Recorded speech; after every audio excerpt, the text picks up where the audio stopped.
நாம் செபிக்கலாம். நேசிக்கிற நல்ல தகப்பனே, எங்கள் பிதாவே, அப்பா பிதாவே என்று அழைக்கிற புத்திர ஸ்வீகாரத்தின் ஆவிய தந்தவரே, உம்முடைய குமாரனும் எங்கள் இரட்சகர் மீட்பருமான இயேசுவின் நாமத்தினாலே உம் சமூகத்தை நோக்கி பார்க்கிறோம். இந்த நாளின் இந்த வேத பகுதியை அப்பா நீங்கள் எங்களுக்கு ஆசீர்வதிச்சு கொடுங்க. இந்த வேதத்தில் உள்ள இந்த பகுதியில் உள்ள சத்தியத்தை நாங்கள் பார்க்க, வெளிப்பாடுகளை பெற்றுக்கொள்ள எங்கள் மனக்கண்களை திறந்தருளுங்க. உம்முடைய வசனம் ஆண்டவரே இருபுறமும் கருக்குள்ள பட்டயம் என்று வேதம் சொல்லுகிறதல்லவா. எந்த ஊனமும் கூட கர்த்தாவே ஒருவே குத்த போதுமானதாக இருக்கிறதல்லவா. எல்லோருடைய இருதயங்களுக்குள்ளும் உம்முடைய வசனம் பலமாய் கிரியை செய்யட்டும் என்று இந்த கால வேளையில் செபிக்கிறேன். உம்முடைய வசனம் எங்கள் ஒவ்வொரு ஆத்துமாக்களும் உயிர்ப்பிக்கட்டும் என்று சொல்லி செபிக்கிறேன். உம்முடைய வசனம் குறைவற்றதும் எங்கள் ஆத்துமாக்களை உயிர்ப்பிக்கவும் போதுமானது என்று சொல்லி இருக்கிறதே. உம்முடைய வசனம் இன்றைக்கு எங்கள் ஒவ்வொரு வாழ்க்கையில் கிரியை செய்யட்டும். வெளிப்பாடுகளை கொடுங்க, வெளிப்பாடுகளை கொடுங்க. விடுவிக்கிற கர்த்தருடைய வெளிப்பாடுகள் எங்களுக்கு உண்டாகட்டும் என்று சொல்லி செபிக்கிறோம் பிதாவே. அப்பா, உம்முடைய பரிசுத்த ஆவியானவரை கொண்டு எங்களோடு கூட இடைப்படுங்க. பரிசுத்த ஆவியானவரை கொண்டு உம்முடைய பரிசுத்தமான வசனங்களை திருச்சபையாகி எங்களோடு கூட இடைப்படுங்க. எங்கள் வாயின் வார்த்தைகள், மனதின் யோசனைகள், இருதயத்தின் தியானமும் சேனைகளின் கர்த்தாவே உமக்கு பிரீத்தியாக இருக்கட்டும். நாங்கள் தரை மட்டுமாய் தாழ்த்தப்பட வேண்டும். எங்கள் ஆண்டவராகிய இயேசுவின் நாமம் உயர்த்தப்படட்டும். இயேசுவின் மூலம் செபிக்கிறோம் நல்ல பிதாவே. அமர்ந்திருப்போம். நமக்காக பாடுகளுக்கு உட்பட்டப்பட்ட ஆண்டவராகிய இயேசு கிறிஸ்துவின் நாமத்தினாலே உங்களை வாழ்த்துகிறேன். I greet you all in the wonderful name of Jesus who submitted to suffer for our sake. Hallelujah. Hallelujah. தேவனாகிய கர்த்தருடைய நாமம் மாத்திரம் மகிமைப்படுவதாக. இந்த நாளிலும் கூட திருச்சபையாராகிய நீங்களும் நானும் தியானிக்க இந்த பகுதியிலே பரிசுத்த ஆவியானவர் நம்மை நடத்துகிறார் என்று நான் கிறிஸ்து இயேசுவுக்குள் விசுவாசிக்கிறேன்.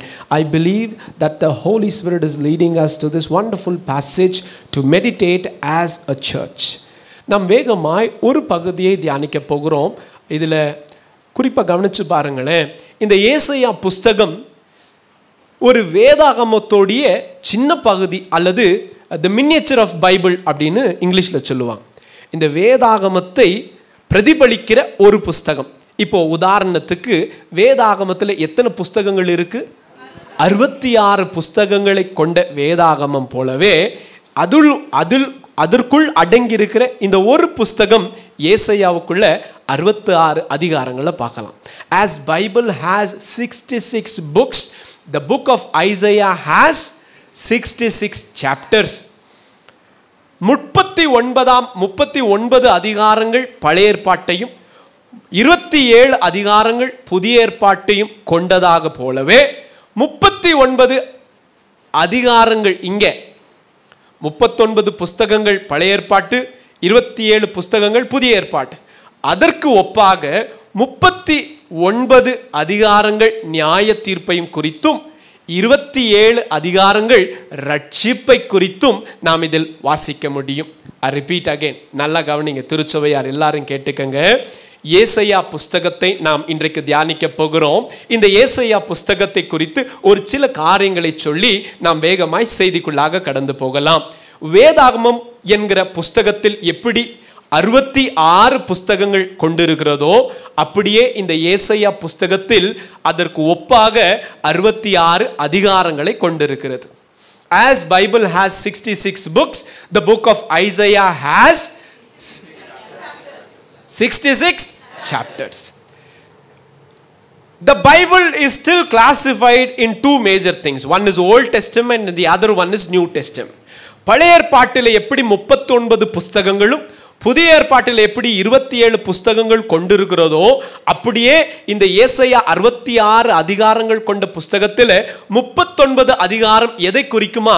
நியாய தீர்ப்பை குறிக்குமா. மற்ற 27 அதிகாரங்கள் எதை குறிக்கும்?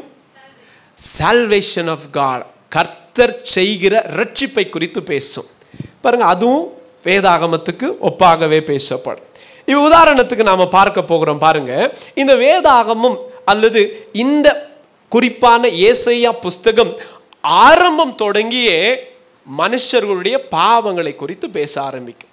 ஆரம்பம் தொடங்கிய இஸ்ரவேல் அல்லது எருசலேமுக்கும் யூதாவுக்கும் விரோதமாக தீர்க்க தரிசனம் சொல்ல கர்த்தர், அவர்களின் பாவங்களுக்கு விரோதமாய் தீர்க்க தரிசனம் சொல்ல அவர்களுக்கு எச்சரிப்புகளை கொடுக்க கர்த்தர் ஆமோஸின் குமாரனாகிய ஏசாயாவை கர்த்தர் எழுப்புகிறார். ஆரம்பத்திலேயே அவன் சொன்னது என்ன? வாசித்து பார்க்கலாம். 1ஆம் அதிகாரம் 2ஆம் வசனம் தொடங்கி, ஏசாயா புஸ்தகம் 1ஆம் அதிகாரம் வசனம் 2 தொடங்கி, வானங்களே கேளுங்கள், பூமியே செவி கொடுங்கள், கர்த்தர் பேசுகிறார், பிள்ளைகளை வளர்த்து ஆதரித்தேன், அவர்களோ எனக்கு விரோதமாய் கலகம் பண்ணினார்கள். மாடு தன் எஜமானனையும் கழுதை தன் ஆண்டவனின் முன்னிலையை அறியும், இஸ்ரவேலோ அறிவில்லாமலும் என் ஜனம் உணர்வில்லாமலும் இருக்கிறது என்று கர்த்தர் சொல்லுகிறார். பாருங்க, ஆரம்பம் தொடங்கியே எதை குறித்து பேசிட்டு வரும் தெரியுமா?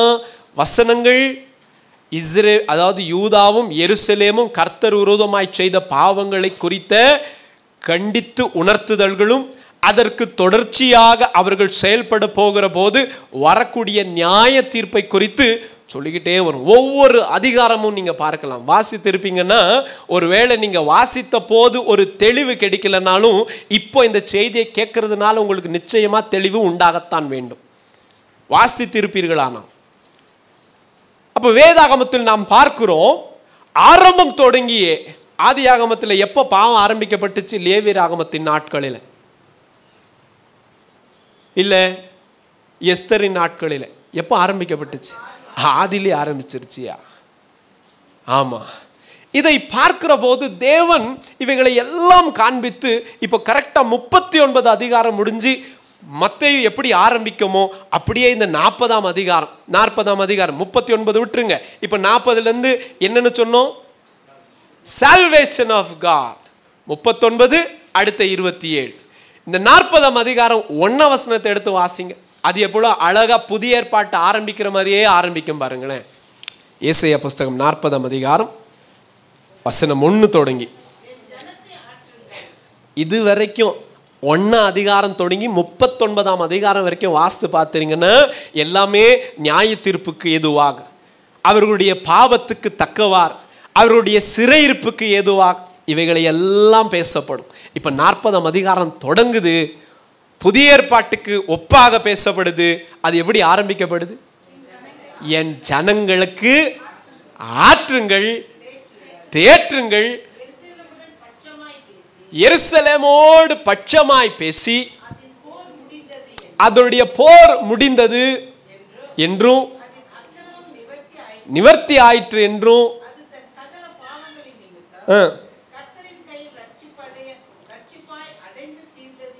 என்றும் என்று உங்கள் தேவன் சொல்லுகிறார். எங்க வந்துச்சு? அங்க யோவான் என்னன்னு சொன்னாரு? கர்த்தருக்கு வழியை ஆயத்த பண்ணுங்கள், அவாந்தர வழியிலே நம்முடைய தேவனுக்கு பாதையை செவ்வாய்ப்படுத்துங்கள். புதிய எவ்வளவு கிளீனா தெரியுதா உங்களுக்கு? ஓல்ட் டெஸ்டமெண்ட் எப்படி ஆரம்பிக்கப்படுது, நியூ டெஸ்டமெண்ட் எப்படி ஆரம்பிக்கப்படுது. அதனால தான் இந்த ஏசாயா புஸ்தகத்தை என்ன சொல்லுவாங்க தெரியுமா? த மினியேச்சர் ஆஃப் தி பைபிள் அப்படின்னு சொல்லுவாங்க. பூரணமா பேசப்படும். கடைசி அதிகாரத்தை வாசித்து பார்த்தீங்கன்னா ரெவலேஷனை அப்படியே பார்க்கலாம். ரைட், இதெல்லாம் இருக்கட்டும். இந்த புஸ்தகத்தோடைய மையப்பொருள் என்னவென்று சொன்னால் கவனிங்க. இந்த புஸ்தகத்துடைய மையப்பொருள், இந்த புஸ்தகத்துக்கு ஒரு தீர்க்கதரிசியோட பேரைத்தான் சூட்டப்பட்டிருக்கு. என்ன பேரு? ஏசாயா தீர்க்கதரிசன புஸ்தகம். ஏசாயா என்று சொன்னாலே என்ன அர்த்தம் தெரியுமா? சால்வேஷன் ஆஃப் யாவே, தேவனுடைய ரட்சிப்பு. இந்த புஸ்தகத்துடைய மையப்பொருள் என்ன தெரியுமா? ஏசாயா புஸ்தகம் 12ஆம் அதிகாரம் வசனம் 1 வாசிக்கலாம். அக்காலத்தில் நீங்கள் சொல்வது கர்த்தாவே. ஏசாயா 12ஆம் அதிகாரம் 1ஆம் வசனம் வாசிங்க. நான் சொல்வது கர்த்தாவே, நான் உம்மை துதிப்பேன். நீங்கிற்று. 2ஆம் வசனம். அவ்வளவுதான்.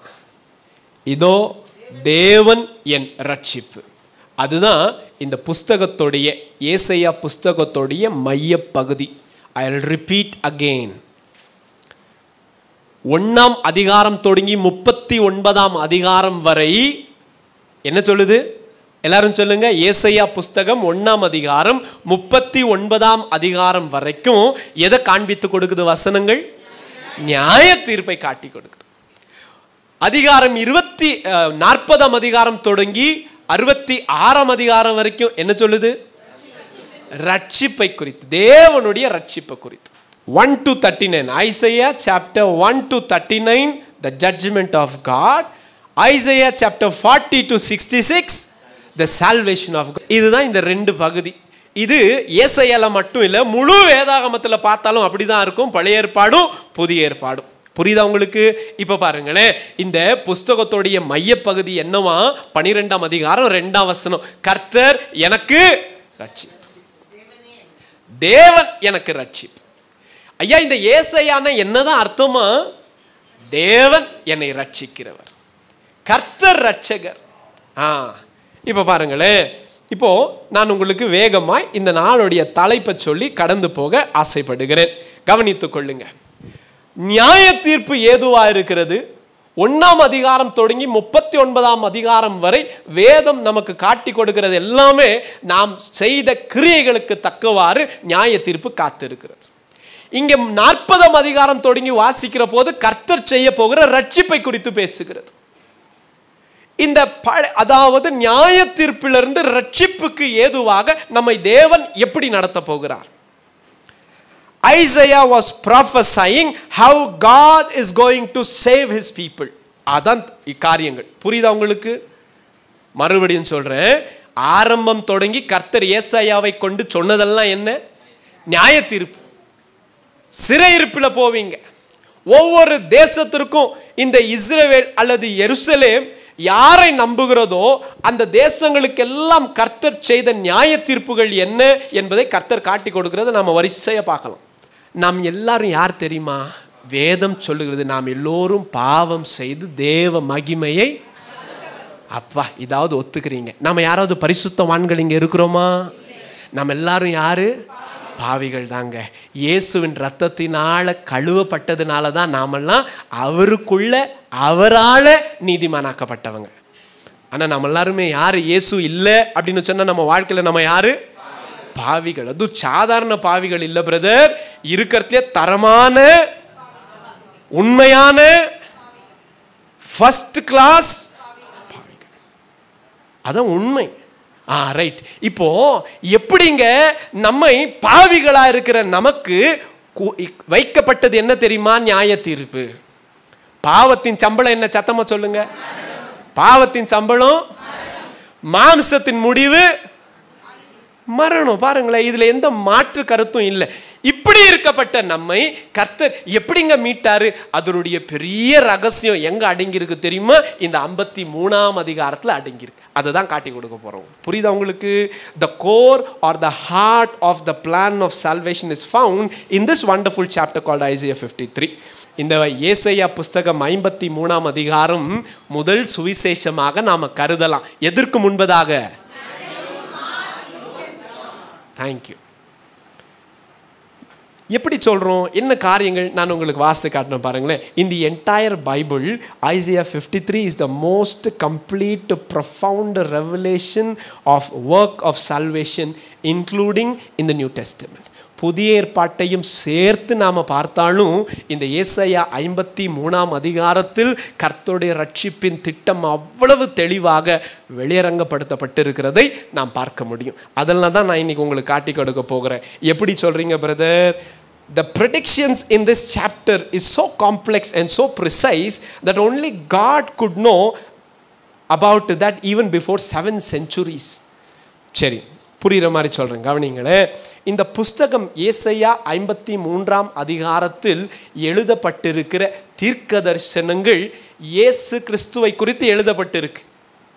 இயேசு கிறிஸ்து பிறப்பதுக்கு 700 ஆண்டுகள் அதற்கு முன்பதாக எழுதப்பட்ட அதிகாரம் தான் இந்த ஏசாயா புஸ்தகம் 53.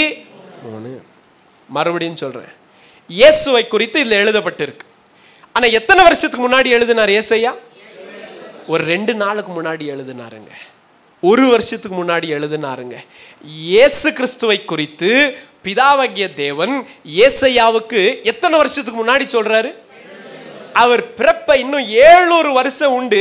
அதற்கு முன்பதாகவே தான் செய்ய போகிற ரட்சிப்பின் திட்டத்தை இவ்வளவு தீர்க்கமாய் இந்த 53ஆம் அதிகாரத்தில் எழுதி கொடுத்திருக்கிறத நம்ம பார்க்க முடியும்.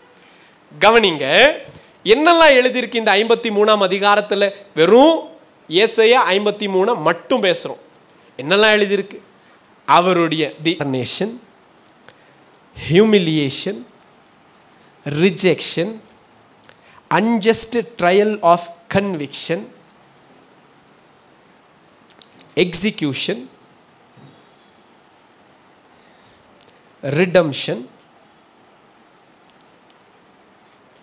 resurrection, ascension, exaltation and coronation. முடிசூட்டுதல் என்று அர்த்தம். தமிழ்ல சொல்லவா வேகமா? இயேசு கிறிஸ்துவுடைய துளிர், அதாவது ஆரம்பம். சரி, அவருக்கு ஆரம்பமும் இல்லை முடிவும் இல்லை, அதுக்கு தான் துளிர் அப்படின்னு அங்கே எழுதப்பட்டிருக்கு. we see that it is a shoot, right? தமிழில் சொல்லணும்னா துளிர் முதலாவதாக, 2வதாக நிந்தனைகள், 3வதாக புறக்கணித்தல், 4வதாக அவருக்கு விரோதமாய் எழுதப்பட்ட நியாய தீர்ப்பு, 5வது மரணம், 6வது மீட்பு, 7வது உயிர்த்தெழுதல், 8வது எடுத்துக்கொள்ளப்படுதல், 9வது உயர்த்தப்படுதல், 10வது முடிசூட்டுதல். இது அத்தனையும் எங்க எழுதியிருக்கு தெரியுமா? எங்க எழுதியிருக்கு? ஏசாயா புஸ்தகம் 53ஆம் அதிகாரத்தில் இருக்கு. இதெல்லாம் சேர்ந்தது தான் காஸ்பல். புரியுதா உங்களுக்கு? இதெல்லாம் சுவிசேஷத்துடைய பகுதிகள். பூர்ண சுவிசேஷம் ரோமர் வாசிச்சா உங்களுக்கு தெரியும். அதை குறித்து இப்போ பேசல. இந்த இயேசு கிறிஸ்துவோடைய துளிர், அவருடைய பிறப்பு, அந்த இடத்தை தொடங்கி எங்க வரைக்கும் எழுதியிருக்கு? மறுபடியும் ஜெயித்து உயிர்த்தெழுந்து பிதாவின் வலது பார்சல் விட்டு முடிசூட்டினவராய் இருக்கிற இடம் வரைக்கும் எதுல எழுதியிருக்கு? ஏசாயா புஸ்தகம் 53 எழுதியிருக்கு. கவனிங்க, இது அத்தனையும் இயேசு கிறிஸ்துவோடைய கிரியை. இது அத்தனையும் எங்கவே எழுதப்பட்டு இருக்கான். இப்ப சொல்லுங்க, இது ஆச்சரியமான ஒரு அதிகாரமா இல்லையா? இது இவ்வளவு ஆச்சரியமான அதிகாரம். இந்த குறிப்பான அதிகாரத்தை ஜனங்கள் பார்க்க கூடாது என்று சொல்லி யூதர்களுக்குள்ள அப்படிப்பட்ட ஒரு காரியத்தை சாத்தான் எழுப்பிவிட்டு அவங்க வேதாகமத்தில் என்ன இல்லை தெரியுமா? என்ன இல்லை தெரியுமா? கேள்விப்பட்டிருக்கிறீங்களா? இந்த அதிகாரம் அவர்கள் வைத்துக் கொள்வதில்லை. Look at that. ஆனால் வேதாகமத்திலேயே புதிய ஏற்பாட்டில் கூட ஒரே அதிகாரத்தில் இவ்வளவு எழுதப்பட்ட ஒரு அதிகாரத்தை நம்ம பார்க்க முடியாது. அவ்வளவு துல்லியமாய் இயேசு கிறிஸ்துவோடைய துவக்கம், அதாவது நமக்காய் அவர் மனுஷ குலத்தில் மனுஷ ரூபத்தில் பிறக்கிற அந்த தீர்க்க தரிசனம் தொடங்கி அவர் மறுபடியும் பிதாவினிடத்தில் முடிசூட்டுதல் காரியம் வரைக்கும் இந்த அதிகாரத்தில் எழுதப்பட்டிருக்கு. அந்த அதிகாரம் தான் யாருக்கு வேண்டாம்? பிசாசு பத்தியா எவ்வளோ தந்திரமானவன். கவனிங்க, நான் இப்போ தொடர்ந்து உங்களை இந்த செய்திக்குள்ளாக நடத்த ஆசைப்படுகிறேன். கவனிங்கள், இந்த ஏசாயா 53ஆம் அதிகாரத்தை குறித்து நான் தியானித்து கொண்டிருந்த போது இந்த ஏசாயா 53 நான் தனிப்பட்ட விதத்தில் முதலாவதாக மெமரைஸ் பண்ணேன். இப்போ இல்லை, பல நாட்களாகவே, பல கிட்டத்தட்ட வருஷங்களாகவே நான் இதை டெய்லி வாசிப்பேன். ஏசாயா 53 வாசித்து மெமரைஸ் பண்ணணும்னு வாஞ்சித்த ஒரு அதிகாரம். எப்படி இப்போ நம்ம சங்கீதம் 23 ஞாபகத்தில் வச்சுருக்கோம், சங்கீதம் 91 ஞாபகத்தை வச்சுருக்கோம். அப்படி இந்த ஏசாயா 53 தியானத்தில், அதாவது நினைவில் வைத்துக்கொள்ள வேண்டும் என்று ஆவியானவர் நடத்தினதினால் நினைவில் வைத்துக்கொள்ள ஆரம்பித்தேன். அது என்னுடைய ஞாபகத்துக்குள் நான் வைத்து கொண்ட பின்பு என் வீட்டில் நடக்கிற ஃபேமிலி ப்ரேயரில் டெய்லி அதை மெமரைஸ் பண்ண ஆரம்பித்தோம். தினம் வாசிக்கக்கூடிய அதிகாரத்தை தவிர ஒரு அதிகாரம் கண்டிப்பா டெய்லி வாசிக்கணும். அது எது? ஏசாயா 53 எங்க வீட்டில் வாசிக்க ஆரம்பிச்சோம். முதல்ல நான் மெமரைஸ் பண்ணேன், பின்பு வீட்டுக்கு சொல்லி மெமரைஸ் பண்ண ஆரம்பிச்சிருக்கிறோம். அது கிட்டத்தட்ட ஒரு வருஷமா வாசிக்கிறோம் இப்பெல்லாம். இப்போ அதை தாண்டி இதெல்லாம் பண்ணிட்டு இருந்த போது ஒரு வரியை வாசிச்சிருந்தேன். என்ன வாசித்தேன்? மார்ட்டின் லூத்தர் தெரியுமா? The reformer and the protestant, the one who began it. அந்த தேவ மனிதர் ஒரு எழுத்து எழுதியிருக்கிறார். I would suggest all Christians to memorize Isaiah 53. நான் கர்த்தரை ஸ்தோத்திரம் பண்ண, ஆண்டவரே உமக்கு நன்றி அப்பா, இவ்வளோ அருமையாக நான் இதெல்லாம் வாசிக்கிறதுக்கு முன்பதாகவே எனக்கு காட்டி கொடுத்து அதை ஞாபகம் வச்சுக்க சொல்லி அதை குடும்பத்துக்கு ஞாபகம் வச்சுக்க பிரயாசப்பட வச்சு இன்றைக்கு அதை எங்கே சொல்ல போகிறேன்? சபையும் நீங்களும். இப்போ இது ஏன் சொன்னேன்? ஓ பிரதர், ஐஎஸ்ஐயா 53 அப்படியே தெரியுமா அவருக்கு? அதுக்கு சொல்லலை. இனிமேல் திருச்சபையாகிய நீங்களும் நான் என்ன பண்ணணும்? தினம் ஏசாயா 53 வாசிங்க. அதில் கர்த்தர் தம்முடைய பெரிதான திட்டத்தை வைத்திருக்கிறார். நல்லா கவனிங்க, தொடர்ந்து போகலாம் பாருங்களேன். அப்படி இருக்கிற போது Isaiah was living 700 years before the birth of Christ. 700 ஆண்டுகளுக்கு முன்பாக ஏசாயா வாழ்ந்து கொண்டிருக்கிறார்.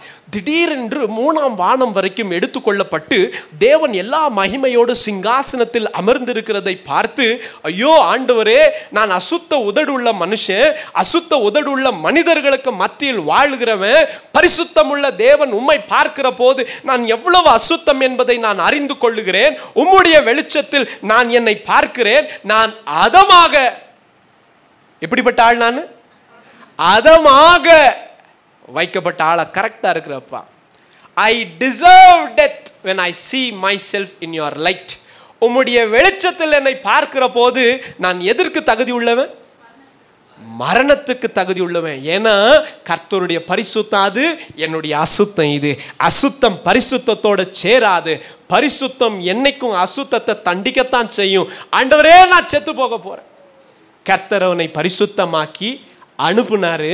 எப்பா, ஒரு நெருப்பு தழல், ஒரு தேவதூதன் கொரட்டால் கொண்டு வந்து அவன் உதடுகளை தொட்டு அவன் நாவை தொட்டு, இது நிமித்தம் உன்னுடைய அசுத்தம் உன்னை விட்டு நீங்கிட்டு யார் எங்கள் காரியமா போவா?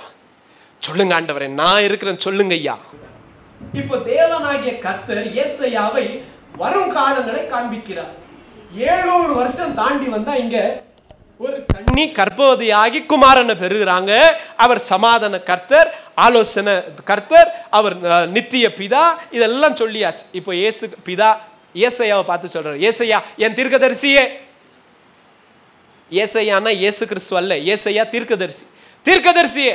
சரிங்க ஆண்டவர், இவர் பிறந்தார் தானே? ஆமா பிறந்தார். வழியை ஆயத்தப்படுத்தணும் தானே? ஆமா ஆயத்தப்படுத்தணும். சரி, இந்த ரட்சிப்பு எப்படி நான் நிறைவேற்றுவேன்னு நீ பார்க்கணும்னா இன்னும் எத்தனை வருஷம் கடந்து போகணும்?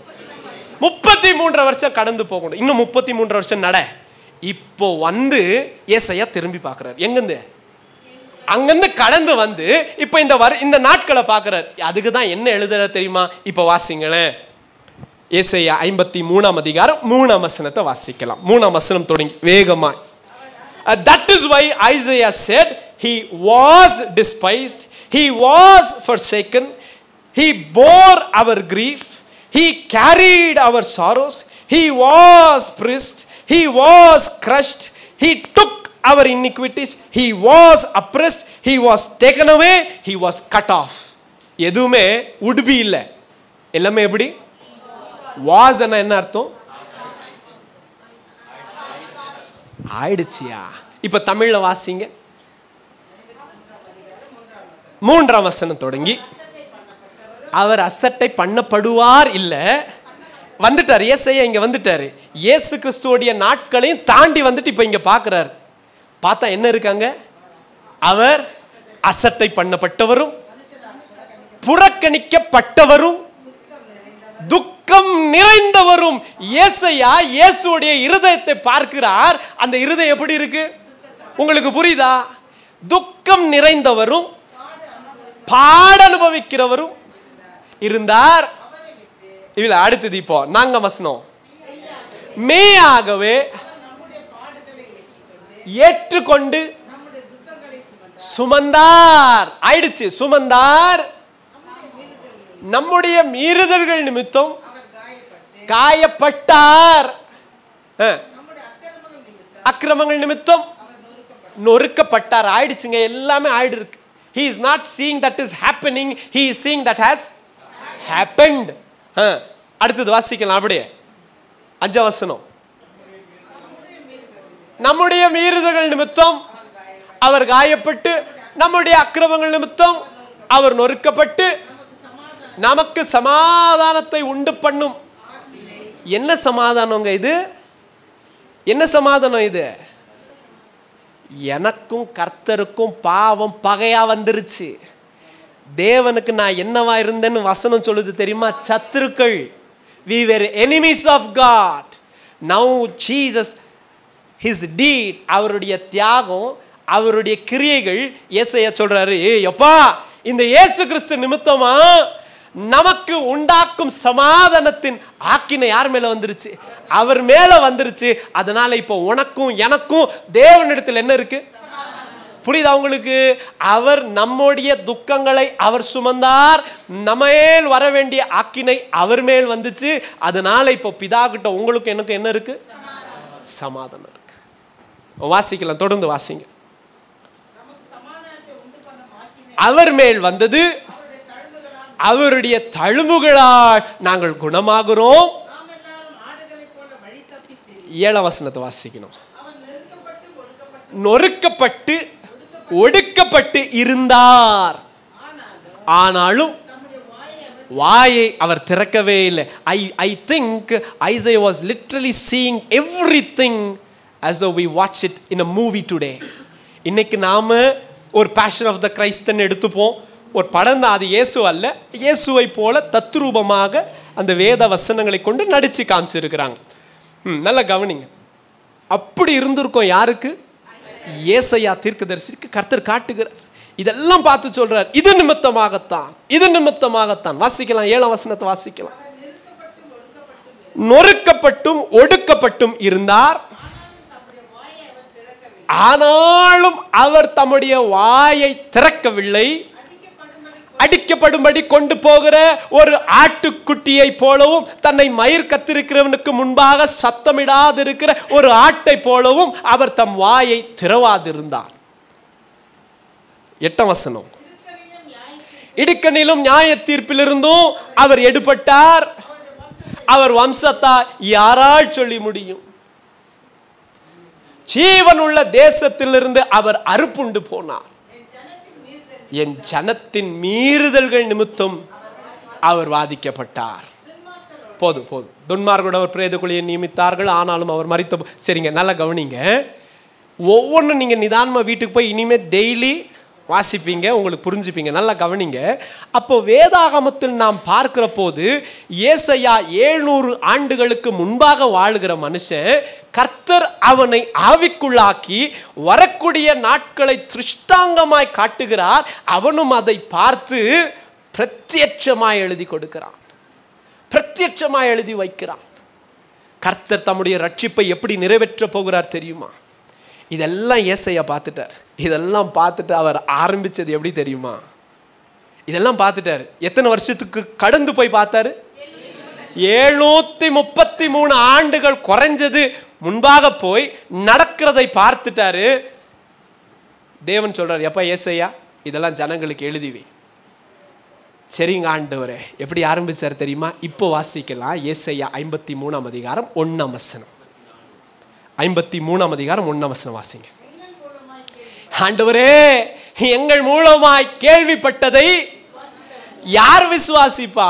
இது உம்மை தவிர யாரையா செய்ய முடியும்? இப்ப நான் இதை சொன்னா 733 வருஷத்துக்கு அப்புறமா இப்படி நடக்க போதுன்னு சொன்னா இத யாரையா நம்புவா?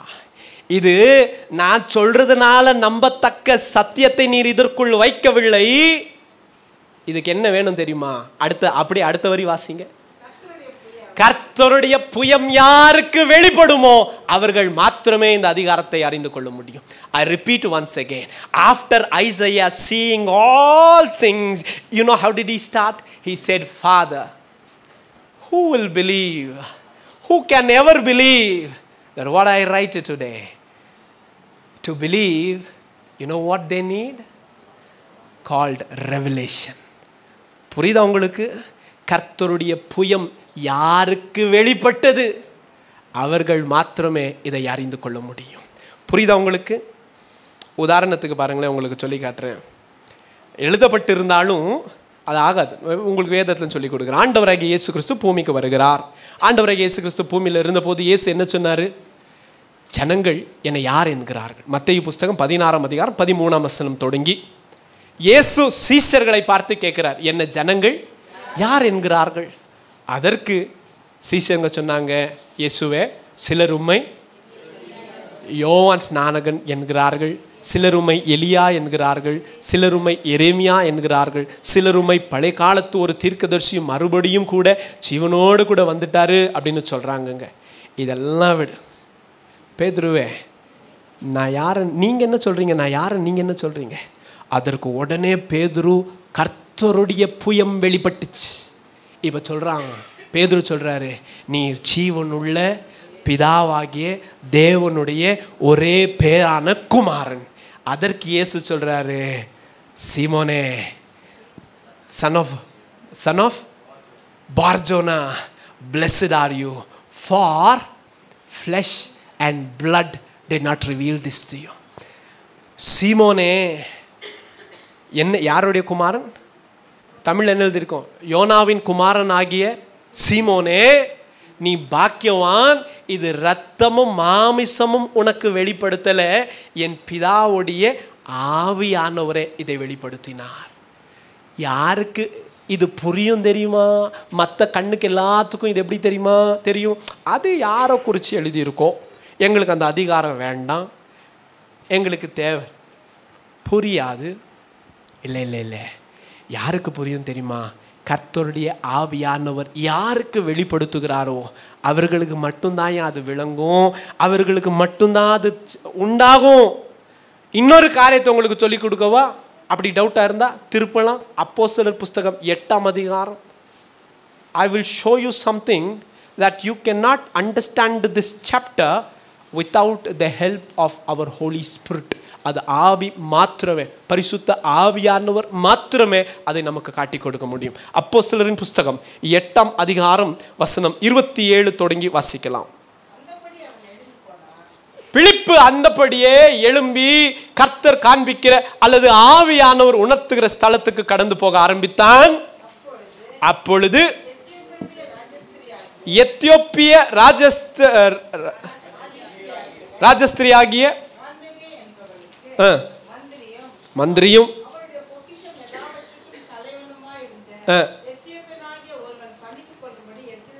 வந்திருந்தான். ஊருக்கு திரும்பி போகிற போது ரதத்திலே உட்கார்ந்து எதை வாசிச்சுட்டு இருந்தான்னு சொல்லுங்க சத்தமா. எத்தியோப்பிய நிதியமைச்சர் ரதத்தில் அமர்ந்து கொண்டு எதை வாசிச்சுட்டு போயிட்டு இருந்தாரு? பக்கத்தில் இருக்கிறவங்களை கையை பிடிச்சி சொல்லுங்க, நிதியமைச்சர் எதை வாசிச்சாரு தெரியுமா? என்ன சொன்னாங்க? ஏசாயா 53 நாங்க எழுதல, ஏசாயான்னு எழுதியிருக்கு. அப்ப 53 எப்படி சொல்றீங்க பிரதர்? 53 சொல்லல, அங்க எழுதப்பட்ட வசனம் எங்க தான் இருக்கு? 53 தான் இருக்கு. அப்ப அவர் எதை தான் வாசிட்டு போயிட்டு இருக்கிறாரு? 53ஆம் அதிகாரத்தை வாசிட்டு போயிட்டு இருக்கிறாரு. வாசிக்கிறவருக்கு ஏசாயா 53ஆம் அதிகாரம் 1ஆம் வசனத்துல ஏசாயா சொன்னபடியே இவர் வாசிக்கிறாரு. ஆனா ஆண்டவரே, எங்கள் மூலமாய் கேள்விப்பட்டதை விசுவாசிக்கிறவன் யார்? ஆண்டவரே, யார் தான் ஏன் விசுவாசிக்க முடியும்? எப்படி புரியலன்னா எப்படி அவன் விசுவாசிப்பான்? அப்போ புரிஞ்சு கொள்ள என்ன வேணும்? அது நான் சொல்லல, எத்தியோப்பியா நிதியமைச்சரே சொல்லுவார். வாசிக்கலாம். வாசித்து கொண்டிருந்தான். ஆவியானவர், நீ போய் அந்த ரதத்தோட சேர்ந்து கொள் பிலிப்புவே என்று சொல்லுகிறார்.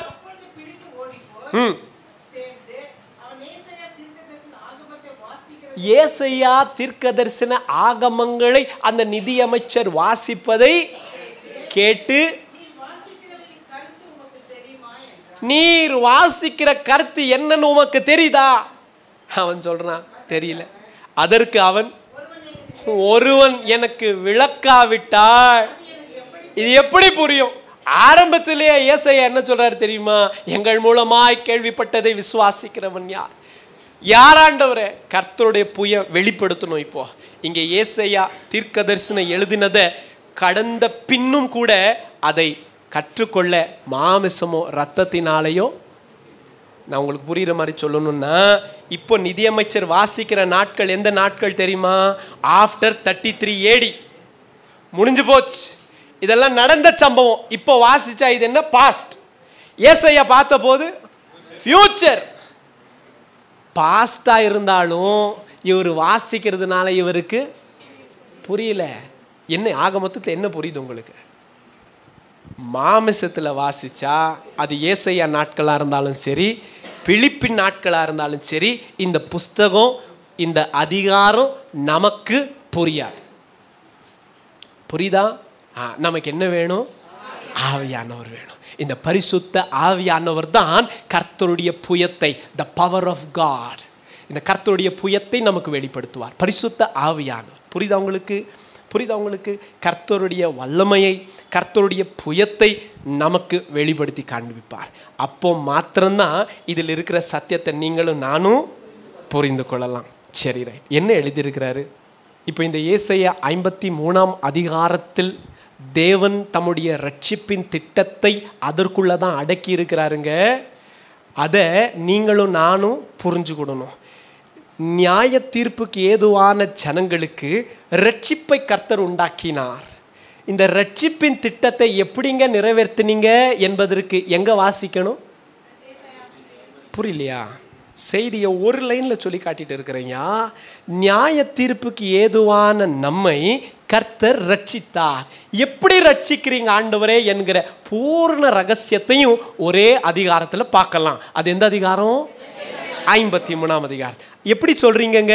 ஏன்னா அந்த அதிகாரத்தில் அவருடைய துளிர், 2ஆம் வசனம், துளிர்ல இருந்து பிடிச்சி, ஐயா அவர் நமக்காக பாடுபட்டு, தள்ளப்பட்டு, புறக்கணிக்கப்பட்டு, அவமானப்படுத்தப்பட்டு, அவர் நமக்காய் மரித்து, அடக்கம் பண்ணப்பட்டு, உயிர் தெழுந்து, மறுபடியும் பிதாவுக்கு வலது பாரிசத்தில் அமர்ந்து மூடி சூட்டுதல் வரைக்கும் தீர்க்கமாய் எழுதப்பட்டிருக்குங்க அங்க. இதை நீங்களும் நானும் புரிஞ்சுக்கணும்னா ஏசாயா சொல்லியிருக்கிறாரு, என் காலத்திலையும் புரிஞ்சுக்க முடியாது, உங்க காலத்திலையும் புரிஞ்சுக்க முடியாது. இது கர்த்தருடைய புயம் உங்களுக்கும் எனக்கும் வெளிப்படுத்தணும். அப்போதான் ரட்சிப்பே உண்டாகும். புரியுதா உங்களுக்கு? நல்லா கவனிங்க. அப்போ இன்னைக்கும் கூட திருச்சபையாகிய நீங்களும் நானும் இந்த ஏசாயா 53ஆம் அதிகாரத்தை கற்றுக்கொள்ள வேண்டும். ஆனால் நமக்கு என்னங்க வேணும்? எங்களுக்கு என்ன? நாங்களே கற்றுப்போம். நாங்கள்லாம் வாஸ்து இருக்கிறோம் தெரியுமா? இப்படியா? ஏன் அவ்வளவு கஷ்டமா இருந்துச்சு புரிஞ்சுக்கிறதுக்கு? ஏசாயா ஏன் அப்படி சொல்றாரு? எங்கள் மூலமாய் கேள்விப்பட்டதை விசுவாசிக்கிறவன் யார்? கர்த்தருடைய புயம் யாருக்கு வெளிப்பட்டது? இளங்கிளம் போலவும் வறண்ட நிலத்திலிருந்து துளிர்கிற வேரை போலவும் அவருக்கு முன்பாக எழும்புகிறது. சரிங்க, இதெல்லாம் இருக்கட்டும். ஏன் அவ்வளோ கஷ்டம் இதை புரிஞ்சிக்க? கர்த்தருடைய ரட்சிப்பை புரிந்து கொள்ள ஏனையா கஷ்டம்? ஏன்னா அது அவ்வளோ சிம்பிளுங்க. இயேசுவை விசுவாசிச்சா போதும்னு சொல்கிறேன். அதனால தான் அவங்களால அதை, உண்மைதான், அது ஒரு பக்கத்தில் உண்மைதான். ஆனால் ஏன் புரிஞ்சுக்க முடியல? ஏங்க கஷ்டமாகுது? இப்போ நான் உங்களுக்கு காட்டி கொடுக்குறேன். Because nobody believed, because as I told you, Isaiah 53 reveals God is going to save his people. Nobody believed because it was a message of, nobody believed because it was a message of judgment and redemption. Number 1, judgment and redemption. Number 2, justice and deliverance. Number 3, wrath and hope. தமிழ்ல சொல்லுங்க brother. 3 இருக்கு. ஏன் ஜனங்கள் இதை நம்பல அப்படின்னு சொன்னா, இந்த வசனத்துல என்ன இருந்துச்சு தெரியுமா? இந்த சத்தியத்துக்குள்ள என்ன இருந்துச்சு தெரியுமா? 2 இருந்துச்சு. ஒன்று நியாய தீர்ப்புன்னு சொல்லி எங்களை என்ன பண்ணியிருக்கணும்? நரகத்துக்கு தள்ளி இருக்கணும். இல்லைன்னு சொன்னா மன்னித்து மீட்டாவது இருக்கணும். ஆனால் 2ம் சொல்றீங்களே, this book has what? Message of judgment and redemption, justice and deliverance, wrath and hope. தமிழ்ல சொல்லணும் அப்படின்னு சொன்னா நியாய தீர்ப்பும் மீட்பும். ஏன் ஜனங்கள் இந்த புஸ்தகத்தை அல்லது இந்த அதிகாரத்தை விசுவாசிக்கலன்னு சொன்னா காரணம் ரெண்டு இருந்துச்சாங்க. இது நியாய தீர்ப்பும் மீட்புக்கு ஏதுவான செய்தி, நியாய தீர்ப்பும் மீட்பும் அடங்கிய செய்தி. ரெண்டாவது, நீதியும் விடுதலையும் கொண்ட செய்தி. மூணாவது, கோபாக்கினையும் நம்பிக்கையும் உடைய செய்தி. மறுபடியும் சொல்லுகிறேன், நியாய தீர்ப்பும் மீட்பும் கொண்ட செய்தி, நீதியும் விடுதலையும் கொண்ட செய்தி, கோபாக்கினையும் நம்பிக்கையும் கொண்ட செய்தி. கவனிங்க,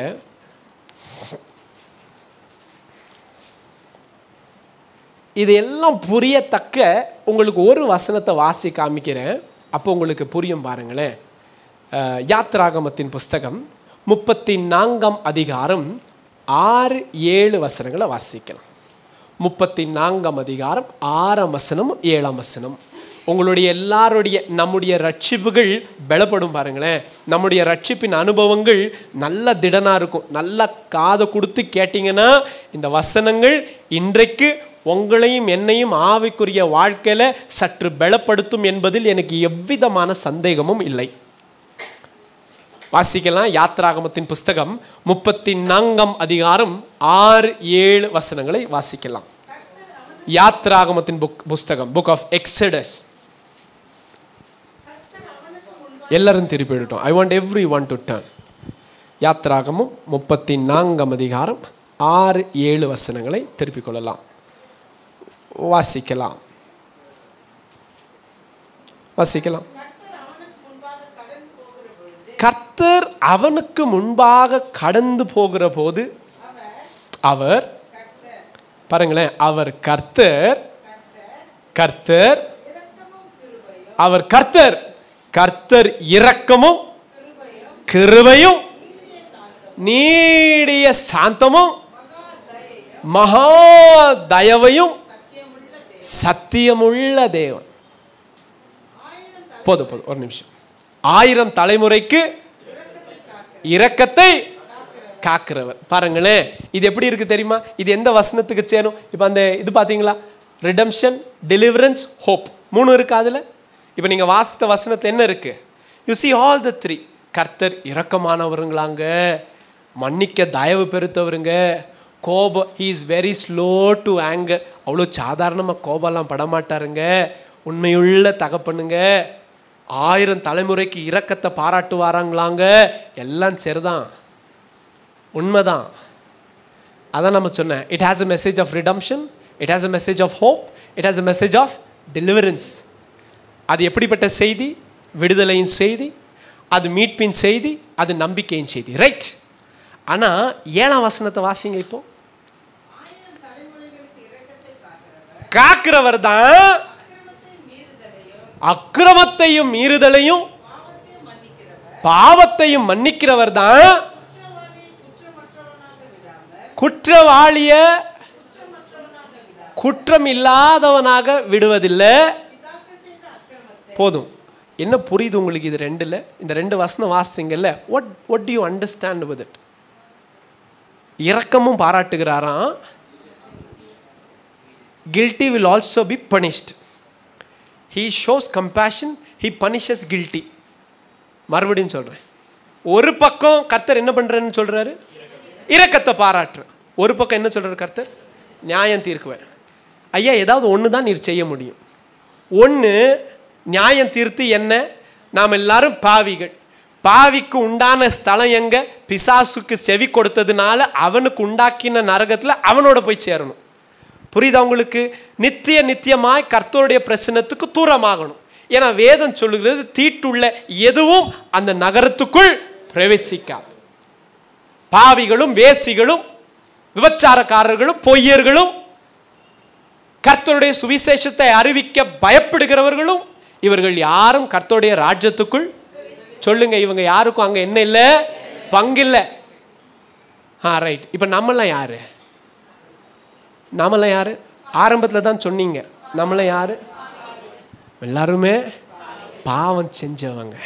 அப்போ பாவத்தில் இருக்கிற நீங்களும் நானும் கர்த்தருடைய வார்த்தையின்படி இந்த பாவத்துக்கு கர்த்தருடைய கோபாக்கினை வரத்தான் வேண்டும். இவர் ரெண்டும் சொல்றாரு, கோபாக்கினையை கொண்டு வருவேன், இரக்கத்தை பாராட்டுறேன். நீங்க இரக்கம் பாராட்டுவீங்களா, கோபாக்கினையை வர வைப்பீங்களா? இதுதான் இன்னைக்கு இருக்கிற ரொம்ப பெரிய கேள்வி. உலகத்தில் இருக்கிற எல்லா மற்ற பெரிய பெரிய மார்க்கங்களுக்கு தேவன் பரிசுத்தம், இங்கே யாரும் பரிசுத்தமானவங்க இல்லை. அப்போ எப்படிங்க நாம் அங்கே போக முடியும்?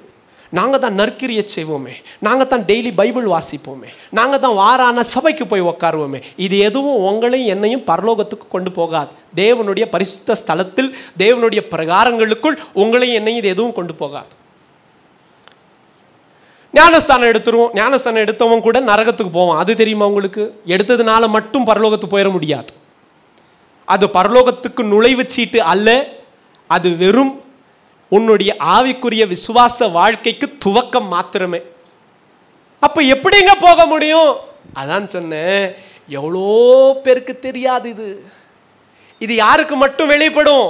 கர்த்தருடைய புயம் நமக்கு வெளிப்பட்டதுனால அந்த சத்தியம் உங்களுக்கு எனக்கும் தெரியும். என்ன சத்தியம்? அதை தான் கர்த்தர் தீர்க்கமா எங்க எழுதி வச்சிருக்கிறாரு? 53ஆம் அதிகாரத்தில் எழுதி வச்சிருக்கிறார். எப்படி ஆண்டவரே நான் வருவேன்? நீங்க பார்த்தீங்கன்னா என்ன சொல்றீங்க? நியாயம் தீர்க்கவும் செய்வேன், இரக்கத்தையும் காட்ட செய்வீங்க. உங்களுடைய நியாய தீர்ப்பு என்ன? நான் செத்து போயிடுவேன். பாவத்தின் சம்பளம் என்ன? மரணம். ஒரு நாளும் பாவத்தை நீங்க அங்கீகரிக்க மாட்டீங்க. இங்க என்னன்றீங்க? இரக்கம் பாராட்டுறீங்க. எப்படி ஆண்டவரை ரெண்டும் சேர்ப்பீங்க? அசுத்தத்துக்கும் பரிசுத்தத்துக்கும் என்ன இல்லை? சம்பந்தம் இல்லை. அப்படி இருக்கிற போது என்னை எப்படி சேர்ப்பீங்க? அந்த திட்டத்தை தான்பா நான் ஏசாயா 53 எழுதி வச்சிருக்கிறேன். And God does that through, தலைப்பு சொல்லுங்க, through the suffering servant. எப்படிங்க பின்ன என்ன பரிசுத்தமாக்கி உங்ககிட்ட கொண்டு போவீங்க? அப்ப எப்படிங்க நான் பரிசுத்தமாக முடியும்? கர்த்தர் கோபாக்கினையை வைத்திருக்கிறார், ஒரு பக்கம் இரக்கத்தை வச்சிருக்கிறாரு. இந்த இரக்கத்துக்குள்ள என்ன எப்படி சேர்த்துப்பார்? எந்த கிரியையும் உன்னையும் என்னையும் அதுக்குள்ள கொண்டு போய் சேர்க்காது. பரிசுத்தம் மாத்திரம்தான் கிறிஸ்துவ தேவனிடத்துல நம்ம கொண்டு போகும். அப்ப நமக்கு என்ன வேணும்? பரிசுத்தம் வேணும். எது நம்மை பரிசுத்தமாக்கும்? இது எதுவும் பரிசுத்தமாக்காது. இதெல்லாம் ரட்சிப்புக்குள்ள இருக்கிறவன் செய்கிற கிரியை, ஆச்சரியம் இல்லை. அப்ப எதுங்க என்ன பரிசுத்தமாக்கும்? அதுதான்ப்பா உனக்காக நான் அனுப்பின உபத்திரவத்துக்குட்பட்ட ஒரு ஊழியன், என் ஆண்டவராகிய இயேசு. புரியுதா உங்களுக்கு? அந்த இயேசுவின் நிமித்தமா மட்டும்தான், இயேசு நம்மேல் வர வேண்டிய கோபாக்கினை அவர் கொண்டதுனால மட்டும்தான் நமக்கு சமாதானம் உண்டு பண்ணும் ஆக்கினை அவர் மேல் வந்ததுனால தான் இன்னைக்கு நீங்களும் நானும் யார் இடத்துல போக முடியுது? அவன் இதெல்லாம் செய்வான். எதை மட்டும் விட்டுட்டான் தெரியுமா? இந்த வழியை ஏற்படுத்துகிற கிறிஸ்துவை விட்டுட்டான். புரியுதா உங்களுக்கு? ஐயா, அவன் தேவனை நம்புகிறான், கர்த்தர் உண்டு என்று விசுவாசிக்கிறான், எல்லாம் செய்யறான். ஆனா இது ரெண்டுக்கு பதில் சொல்லுப்பா. நீங்க தானே சொன்னீங்க தேவன் பரிசுத்தம் அசுத்தம் போகாதுன்னு சொன்னீங்களே, அப்ப நீங்க எப்படிங்க போவீங்க அவர்கிட்ட? அதுக்கு எங்களுக்கு தெரியாது பதில். எளிமையும் சிறுமையுமான திருச்சபையாகிய உனக்கும் எனக்கும் கர்த்தர் கண்கள் திறந்து காட்டி கொடுத்து அவருடைய புயம் வெளிப்பட்டதுனால தான் இயேசுவை விசுவாசித்தோம். அதனால தான் ஞானஸ்தானத்தின் மூலமாய் அவரோடு கூட மரித்தோம். பழைய மனுஷன் சாபத்துக்கு உட்பட்டவன், பழைய மனுஷன் கோபாக்கினைக்கு உட்பட்டவன், அவன் கிறிஸ்து இயேசுவோட செத்து போய் இயேசு உயிர்த்தெழுந்தது போல அவரோடு நான் உயிர்த்தெழுந்ததினால் நான் பிதாவிடத்திற்கு போகிற போது அவர் என்னை பழைய மனிதனாக அல்ல, பாவத்துக்கு மரித்து நீதிக்கு பிழை இருக்கிற இயேசுவுடைய சீசனாய் பார்க்கிற போது இயேசுவாகவே பார்க்கிறதுனால தான் உங்களையும் என்னையும் நாம எங்க போகிறோம்? பிதாவோடு கூட சேர போறோம். புரியுதா உங்களுக்கு? புரியுதையா உங்களுக்கு? இந்த பெரிய ரகசியத்தை கர்த்தர் எங்க எழுதி வச்சிருக்கிறார் தெரியுமா? ஏசாயா 53 வச்சிருக்கிறார். நமக்கு சமாதானம் உண்டு பண்ணும் ஆக்கினை அவர் மேல் வந்தது. அவர் தேவனே அவரை நொறுக்க சித்தம் கொண்டார். எதுக்குங்க? வேற வழி கிடையாது. இயேசு கிறிஸ்து ஜெபம் பண்றார் கெத்செமனே தோட்டத்துல இருந்து. இயேசுவே, பிதாவே, பிதாவிடத்துல நோக்கி இயேசு ஜெபம் பண்றார், பிதாவே ஏதாவது வழி இருந்தா சொல்லுங்களேன். எதுக்கு? இந்த பாவத்துக்குட்பட்ட ஜனங்கள் உம்முடைய கோபாக்கினையை கொள்ள வேண்டிய இந்த ஜனங்கள் மீட்படைய வேற ஏதாவது வழி இருக்கா? ஆனாலும் ஏன் சித்தம் இல்லை, உங்கள் சித்தம் மட்டும்தான். அது மட்டும்தான் இப்போ வழி. தேவன் தன்னுடைய நீதியை யாருக்காகவும் மாற்றிக்கொள்வதில்லை. பாவத்தின் சம்பளம் மரணம்தான். விக்ரமுக்கு மரணம் கொடுக்க வேண்டும் என்பது தேவனுடைய நீதி. அதான் நியாயப்பிரமாணம். அந்த நியாயப்பிரமாணத்தை யார் வந்து எடுத்துக்கிட்டா தெரியுமா? அப்படியா, சரி ரைட், என் பரிசுத்தத்தை நீ எடுத்துக்க, உன்னுடைய நியாய தீர்ப்பை நான் எடுத்துக்கிறேன். இயேசு கிறிஸ்து எடுத்துக்கிட்டார். என்னுடையது மட்டும் அல்ல, யாருடையதை எடுத்துக்கிட்டாரு? யாரோட எடுத்துக்கிட்டாரு சொல்ல மாட்டீங்களா? என்னுடைய எல்லா பாவங்களும், என்னுடைய சாபங்களும், என்னுடைய மீறுதல்கள், நான் கர்த்தர் விரோதமாய் செய்த செயல்கள், சிந்தனைகள் சகலத்தையும் கூட என் இயேசு சுமந்து கொண்டார். கர்த்தருடைய பிரசன்னம் இயேசுவுக்கு விலகிருச்சுங்க. அது நிமித்தமா யார்கிட்ட சேர்ந்தா? நீங்களும் நானும் கிட்ட சேர்ந்துட்டோம். புரியுதா உங்களுக்கு? இவ்வளோ பெரிய காரியத்தை கர்த்தர் அங்கே எழுதி வச்சிருக்கிறாரு. அதை நம்புவதற்கு இருதயங்கள் இன்னைக்கு இல்லை. ஏன் அப்படி இல்லை? ஏன்னா ரத்தமும் மாமிசமும் அதை விசுவாசிக்க செய்யாது. அவன் பார்வைக்கெல்லாம் இயேசு எப்படிப்படுவார்? நல்ல தீர்க்கதரிசியா. அவர் ஒரு நல்ல தீர்க்கதரிசி, நல்ல உண்மையான மனுஷன். கர்த்தருடைய புயம் யாருக்கு வெளிப்படுதோ அவங்களுக்கு மட்டும் தெரியும் இது யாரு? தேவனுடைய ஒரே பேரான குமாரன் நமக்கு வழியை உண்டு பண்ணும்படி அனுப்பப்பட்டவர். அதனால தான் இயேசு தைரியமாக சொன்னார். இல்லைன்னா சாதாரணமாக இந்த வார்த்தைகளெல்லாம் யாரும் சொல்ல முடியாது. ஒன்று இயேசு தெரியாமல் சொல்லியிருக்கணும். அதாவது அவ்வளோ தெரியாதவரா இல்லை அவருக்கு?